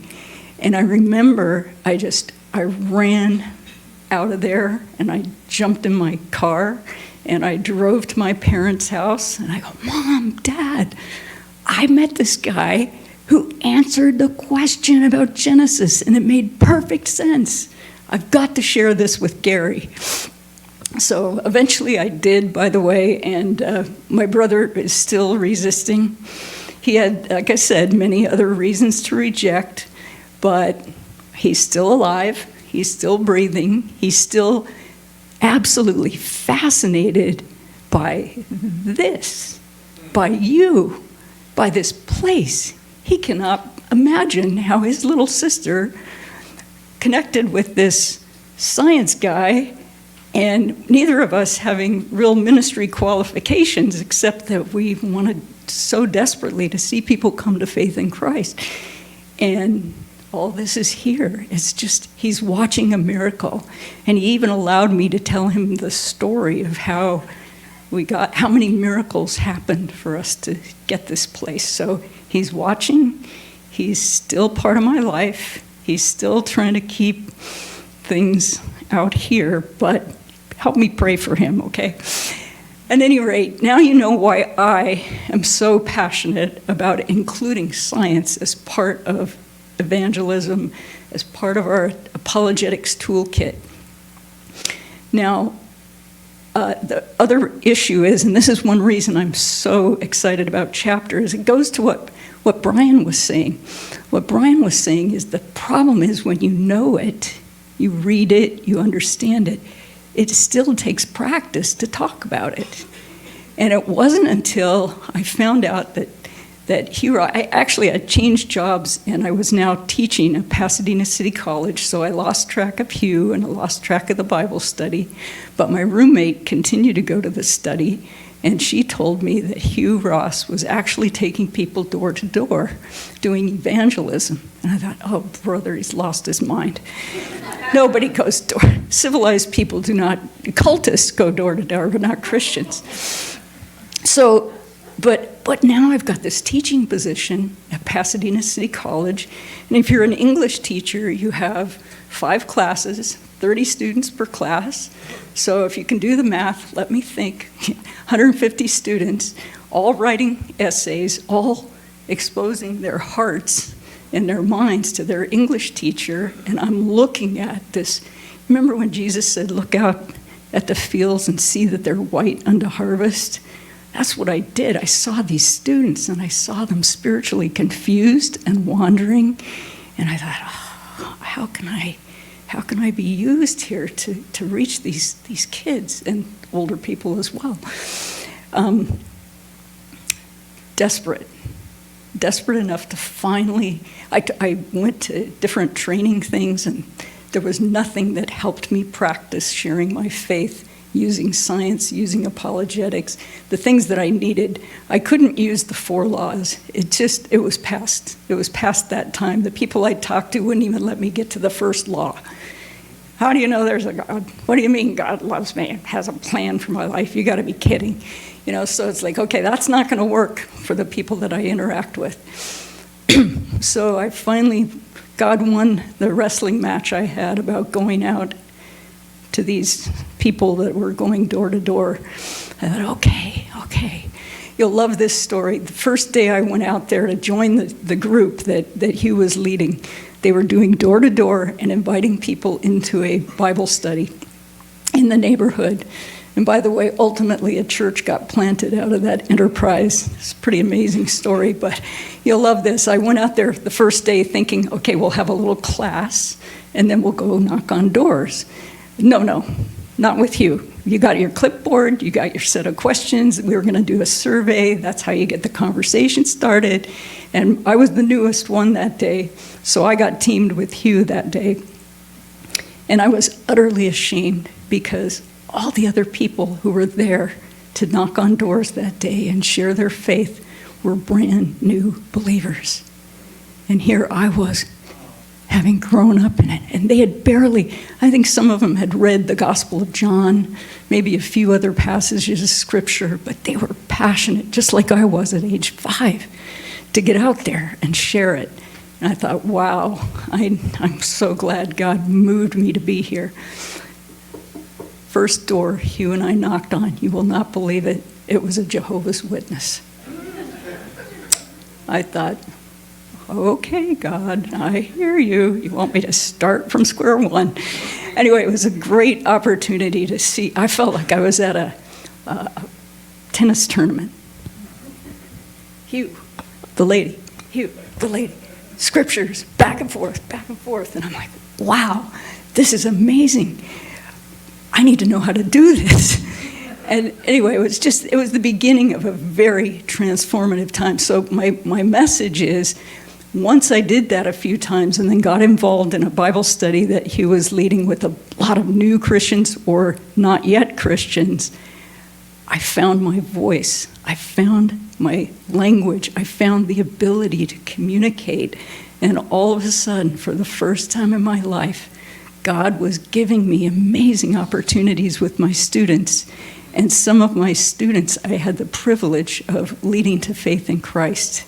And I was so overjoyed. It was like, yes, thank you, God. So you understand now, I hope, at least a little bit, why I am so passionate about Reasons to Believe, and why, as a pregnant woman for the first time at age 30-something, my husband says, hey, we're being called. Are you sensing the call? We're being called to start a ministry. And I'm like, you gotta be kidding. No, I was so excited about the possibility. It seemed crazy to give up a secure income, insurance benefits, the basics of life when I'm just about to have a child. But it was so obvious from so many places that God was calling us to do something strange, unusual, and the only vision, God gave me a mental picture. I won't call it a vision, I'll just say a mental picture. When Hugh was wrestling with this whole decision about launching a ministry, I got this picture in my head of Jesus on the waters and the scared disciples in the boat. And Jesus is saying, come on, Peter. And Peter steps out of the boat and onto the water and walks on water. And I thought, wow, I think we're being called out of the boat. I think we're being called onto the water. And I noticed that as long as Peter kept his eyes on Jesus, he was fine. And when he started to look down and get worried about things, he started to go down. But notice he didn't drown. Jesus was right there. He said, come on. And he brought him right back safely to the boat. So ever since then, that's been kind of a vision in my mind, is that Hugh and I, we're still walking on water. We still, it still makes no sense that we're here. We have no major foundation behind us. We have a fantastic board, a committed board, and we have all of you supporting us. And it's a miracle that we're here. It's an absolute miracle. And I hope, have I used up all my time? Because I wanted to share I totally lose track of time with one of these in my hand, so this is a dangerous thing to do. But has any of you ever received a completely surprise gift? Something that someone gave you that you were not expecting to get, and it was just such a significant gift. Have you ever gotten a surprise gift? If you have, tell somebody next to you. Do you remember what it was? Okay, I got a surprise gift when just about the time Hugh and I were starting the ministry. My aunt and uncle, who were among the first to pray that Hugh and I would launch a ministry, my aunt called me and she said, I need you to go to this address in South Pasadena, give them your name, and tell them you're there to pick it up. I go, pick it up. She said, you'll know when you get there. So I got there, and she had purchased for us, and I mean, we were living in a small apartment with very limited resources at the time, and what she had purchased for me that I picked up that day was a fantastic microwave oven. Now, I didn't even know what to do with it at first, but she knew that with a baby on the way and a ministry, I would need every time helper that I could get. And she gave me this microwave oven. And it became, of course, a lifesaver in so many ways, in practical ways. And the excitement of that was a gift that kept on giving for a very long time. And I bring that up because I want to tell you that you were like the microwave oven. We didn't plan for you. We did not plan for Chapters. It never entered my mind that people, it should have, I guess, because I saw what happened. One of my uncles who lived up in the San Joaquin Valley, when he got a hold of Hugh's materials, he saw some of the articles. Hugh didn't even have a book out yet, but he gathered with a bunch of his friends in Al's barn and started meeting every week to talk about the stuff that Hugh was producing, because they were just bored out of their wits in their church and never got to talk about the subjects that really interested them.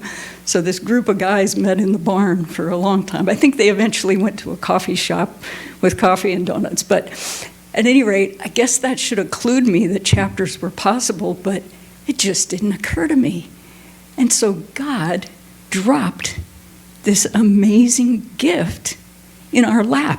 And talk about a gift that keeps on giving. You've already heard about what the Chapters did to open a door for us at NCCA. That was a totally miraculous and hard-won door opening. But let me share with you, I'm just going to go down, I put it all on one card so I won't be here for hours. Okay, Journey Toward Creation. That was a chapter undertaking initially. It was the Seattle chapter that helped us put that video together and inspired us and even raised some funds to do it. The Denver chapter, he was invited to speak in India and he couldn't go. So some of the chapter people from Denver said, we'll go. They had the appropriate credentials to speak in the universities there. So they went and they took Reasons to Believe to India. In fact, they did such a great job, they got invited back a couple years later, and they've made 2 trips to India for outreach. Then there was this event called the Vibrant Dance of Science and Faith. Some of our chapter folks in Texas got us involved in that enterprise, and that's where we met Marvin Olasky, one of the editors of World Magazine. And World Magazine has been a friend ever since. In fact, Marvin wrote the best article I've ever read on Hugh. He called it The Happy Warrior. Marvin followed Hugh around for those 2 days of the Vibrant Dance, just observing him and taking notes. And after that, he wrote the article, The Happy Warrior. It's a beautiful piece, and I have often said that if anyone ever writes a biography of Hugh, I hope it's Marvin, because he really gets Hugh. But again, our relationship with World goes on. In fact, I think it was in December that World published a whole chapter of Ken Sample's book. on their website and promoted that book. They're friends, and that friendship was forged through a chapter connection. You've already heard about NCCA. I can tell you that it was our chapter in San Antonio, Texas, that opened a door for the biggest single weekend outreach we've ever done. In one weekend in San Antonio, Texas, our team, Hugh, Fuzz, Krista, I can't remember how many of our team, but we spoke to almost 15,000 people in one weekend because our chapter there was this little gal, real soft-spoken gal, kind of like Jocelyn, who kept talking to the pastor and saying, you really need to have Hugh Ross if you care about evangelism. We have so many military people and medical people around here. You need to bring him in. And he was just like, yeah. She just kept knocking. She brought him a book, and suddenly it occurred, well, we had a face-to-face, one of our visits to the area. We sat down with that pastor, and all of a sudden he realized we weren't about science, we were about evangelism. And just science was the bait that we used to be fishers of men.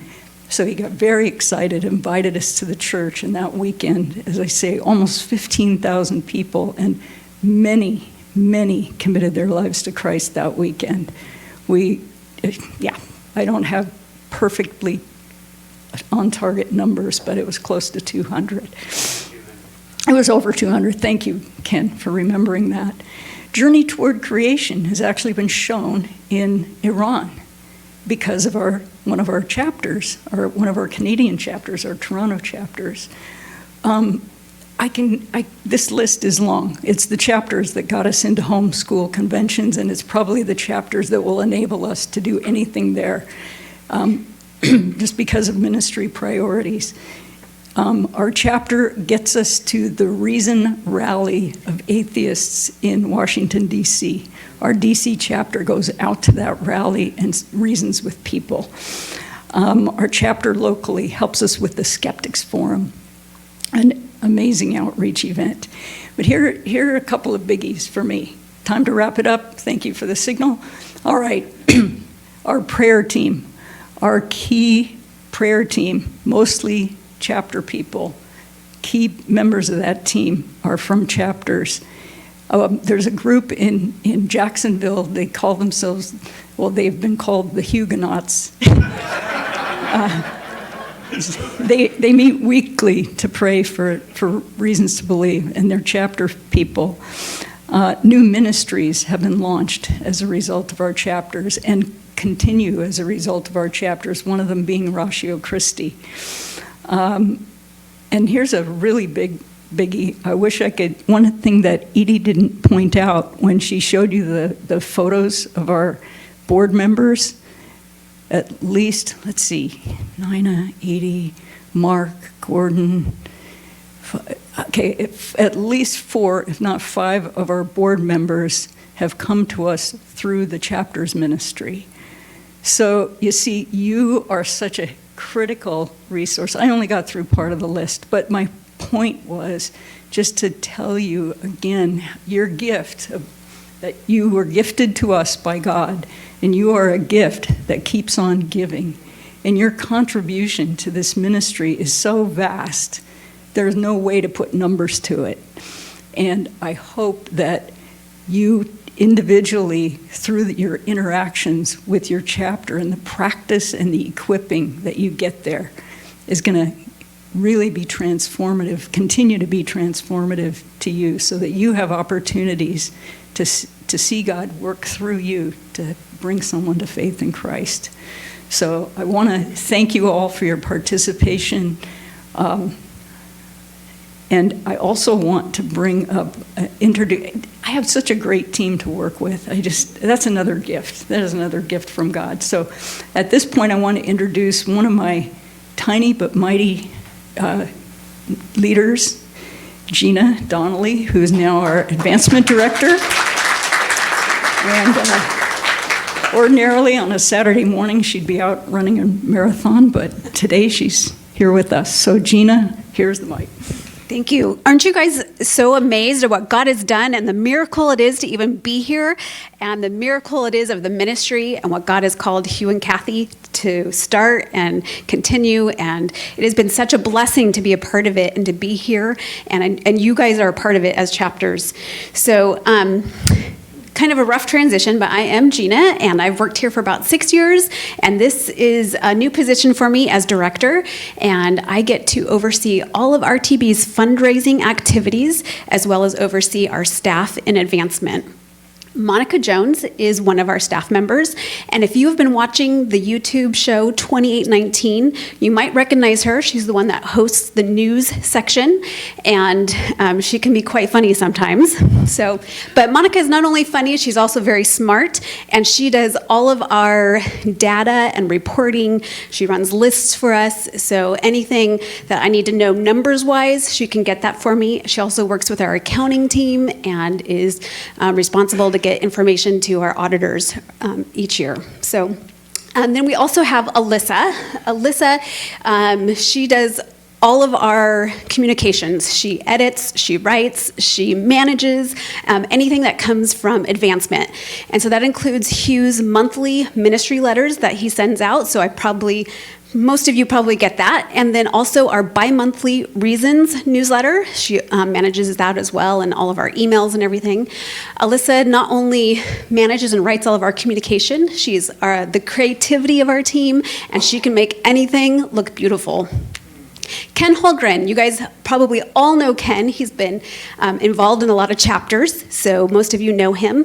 And he now has dual report. He also works with advancement, as Tiffany earlier said. He not only provides direction for the outreach team, he gets to work with our donors and develop relationships with them, and he figures out giving opportunities that would match their passions and interests. How do they want to give and be a part of RTB, and what interests them and what would benefit the ministry?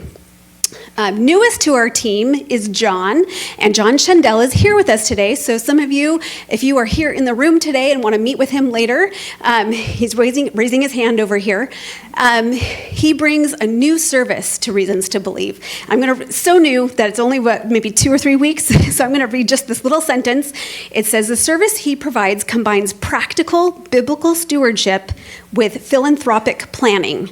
So at no cost to you and no obligation to give, he would love to meet with you and talk to you about planned giving. So he really wants to make sure that you are a good steward of what God has given you. So again, no obligation or cost. Make sure you contact John, and his email is stewardship@reasons.org, or you can just contact RTB. He's also on our planned giving page, so you can go to reasons.org and put in planned giving, and his information's there.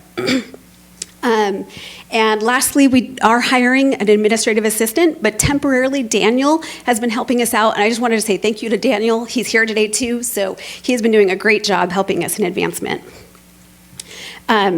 So this morning, or afternoon for some of you watching, you've heard a lot about RTB and the different departments, and really we couldn't exist without any one of those departments. It takes a whole team to be able to run the ministry. So we're thankful for everyone who's involved and a part of this staff here. But really, what we really want to communicate today is that none of this can be done without you. It takes individuals like you. And here's just a graph to show that 90% of RTB's income comes from donors. So people like you is what make this ministry happen. So we can't do it without you. And Monica helped me run numbers. I know that almost half of you are already donors. So thank you. Thank you for participating not only in your local chapter, but also giving of your finances. Really, it's you that make it possible. Let's see, just some examples of what your support does. It allows the scholars to research, write, and participate in outreach. Your support also allows the production of books and DVDs. You heard today about what we did in 2017 and what we're working on this year. The Visiting Scholar Program couldn't exist without you, and so thanks again to Ken for being here, but thank you guys for making that possible. growth in chapters and everything that you guys get to do, the DVDs, you guys actually do that for us. And so you are a part of that. And one of the blessings about being in advancement is that we get to hear how lives are changed. You really do change lives. And here's just one quote. It's so hard to pick one. There's literally, we hear every day from people who their life has been transformed.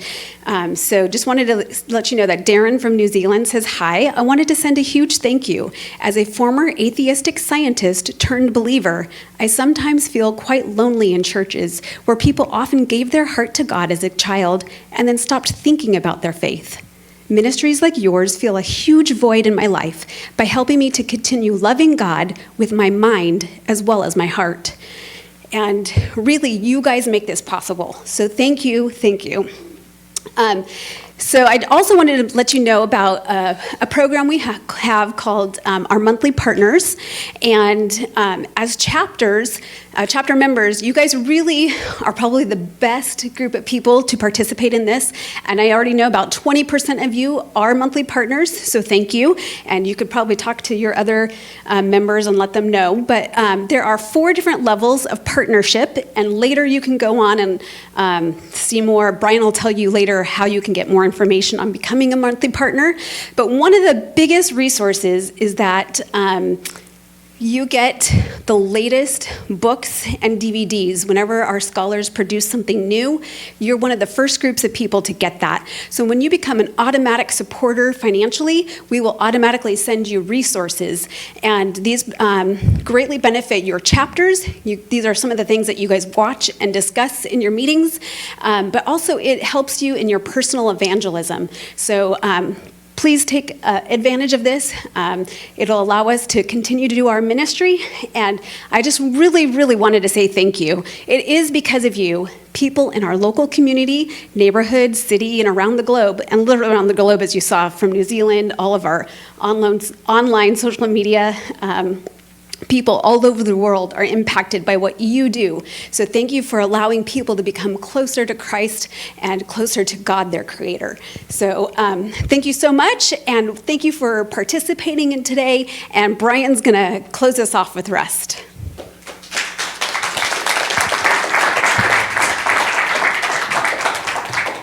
Okay, well, today's just been great, hasn't it?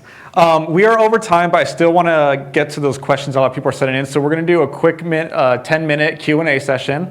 So please continue to send those questions in. As I said, if we don't get to it today during this panel, we will respond to you within the next week or two. So text those in, 626-722-8531. In addition to that, if any of you just have just some feedback, if you just want to say if you're enjoying this program or not, things we do to make it better, send in a few messages to that number with that as well, because we'd love to just hear that feedback, hear how we're doing, and hear how we can do better chapter events in the future. So if I can get all the speakers from the second half to come back up, and we're going to have Anastasia come back up to host the second part of our Q&A.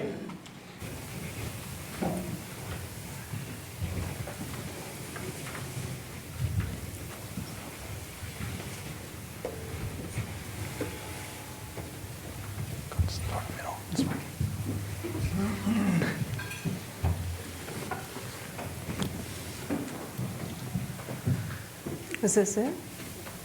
That's it. Oh, we got like all kinds of chairs now. We left a chair for you. Thank you. All right.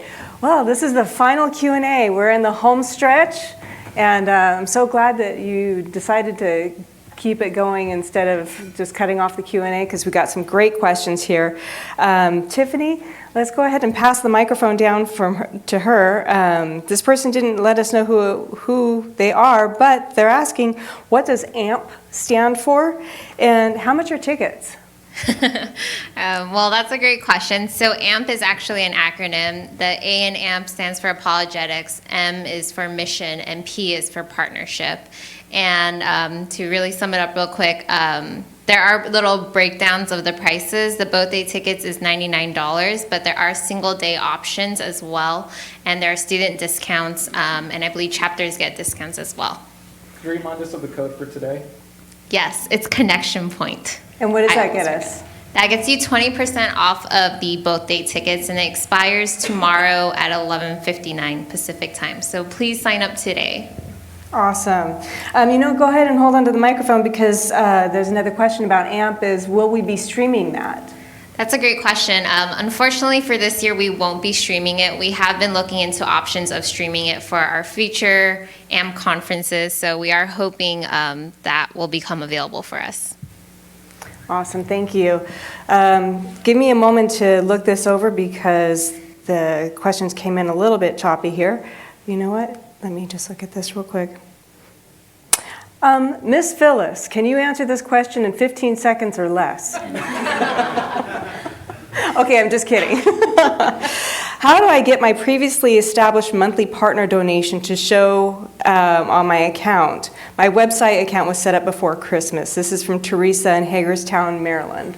So Teresa, what we will probably do is after the meeting is over, I'll take a look.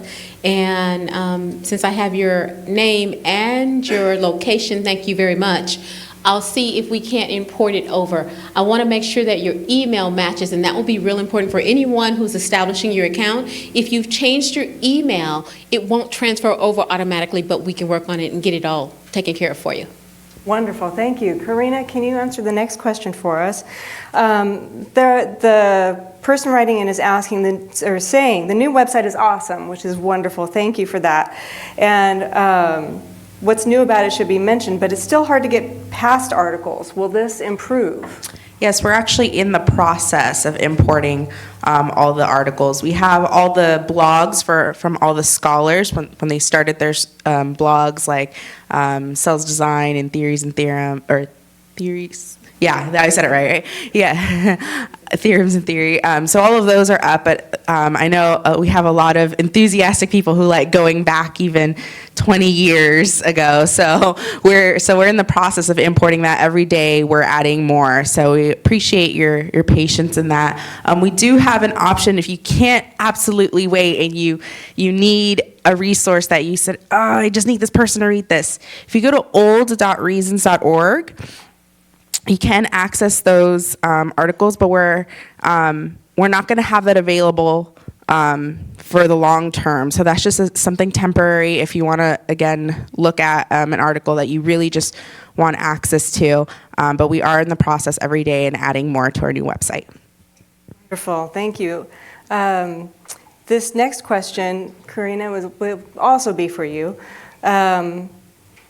The person writing in didn't identify themselves, but they say that we find a study series about a particular topic in the form of DVD or YouTube that we can use for each monthly chapter meeting, like that of Why the Universe is the Way It Is by Hugh is excellent. Is there any plan to make more of those in the future?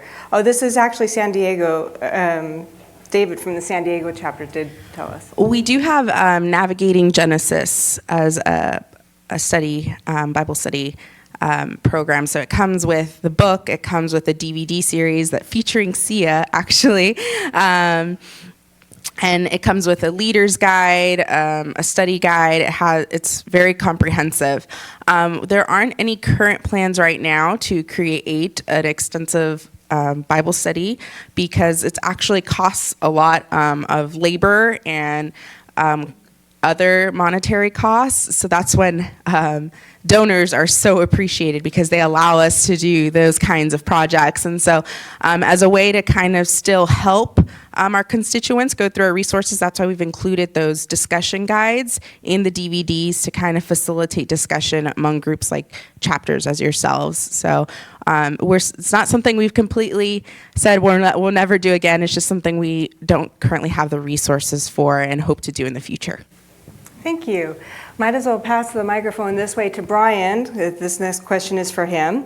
Brian, this comes from Nick in the Austin chapter. And Nick would like to know, what is RTB's global reach? Are there any international chapters? Or if not, does the ministry have a vision to expand overseas?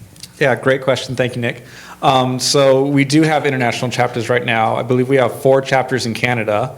We also have one still going in Australia and Sydney. And I'm really excited to announce, and this relates to the Visiting Scholar Program, is that we had I forget his last name, Balajid, who was here from RZIM. He was here as a visiting scholar, got very inspired by what he saw in chapters, and he went back home to India, talked to some students, and we now have a chapter in India that's been going for about 3 months. That's awesome. And we are hoping to expand more. It's just we need those connection points. To those other areas and communities. So even if you do know someone, please send their information to me, and I'll talk with them about how they can get a chapter started. Fantastic. Do we have some questions out in the audience for anybody up here? Okay, we got a question over here. Ken, we'll bring you the microphone. Extremely quick, simple one for Kathy. It's been mentioned a couple times here, NCCA. What's that mean? My apologies for that. It's National Conference on Christian Apologetics. And we went from being persona non grata over the years to, was it 2 years ago, Hugh was given the Lifetime Achievement Award by that same organization. So talk about going from, well, never mind. We have a question over here, Marge.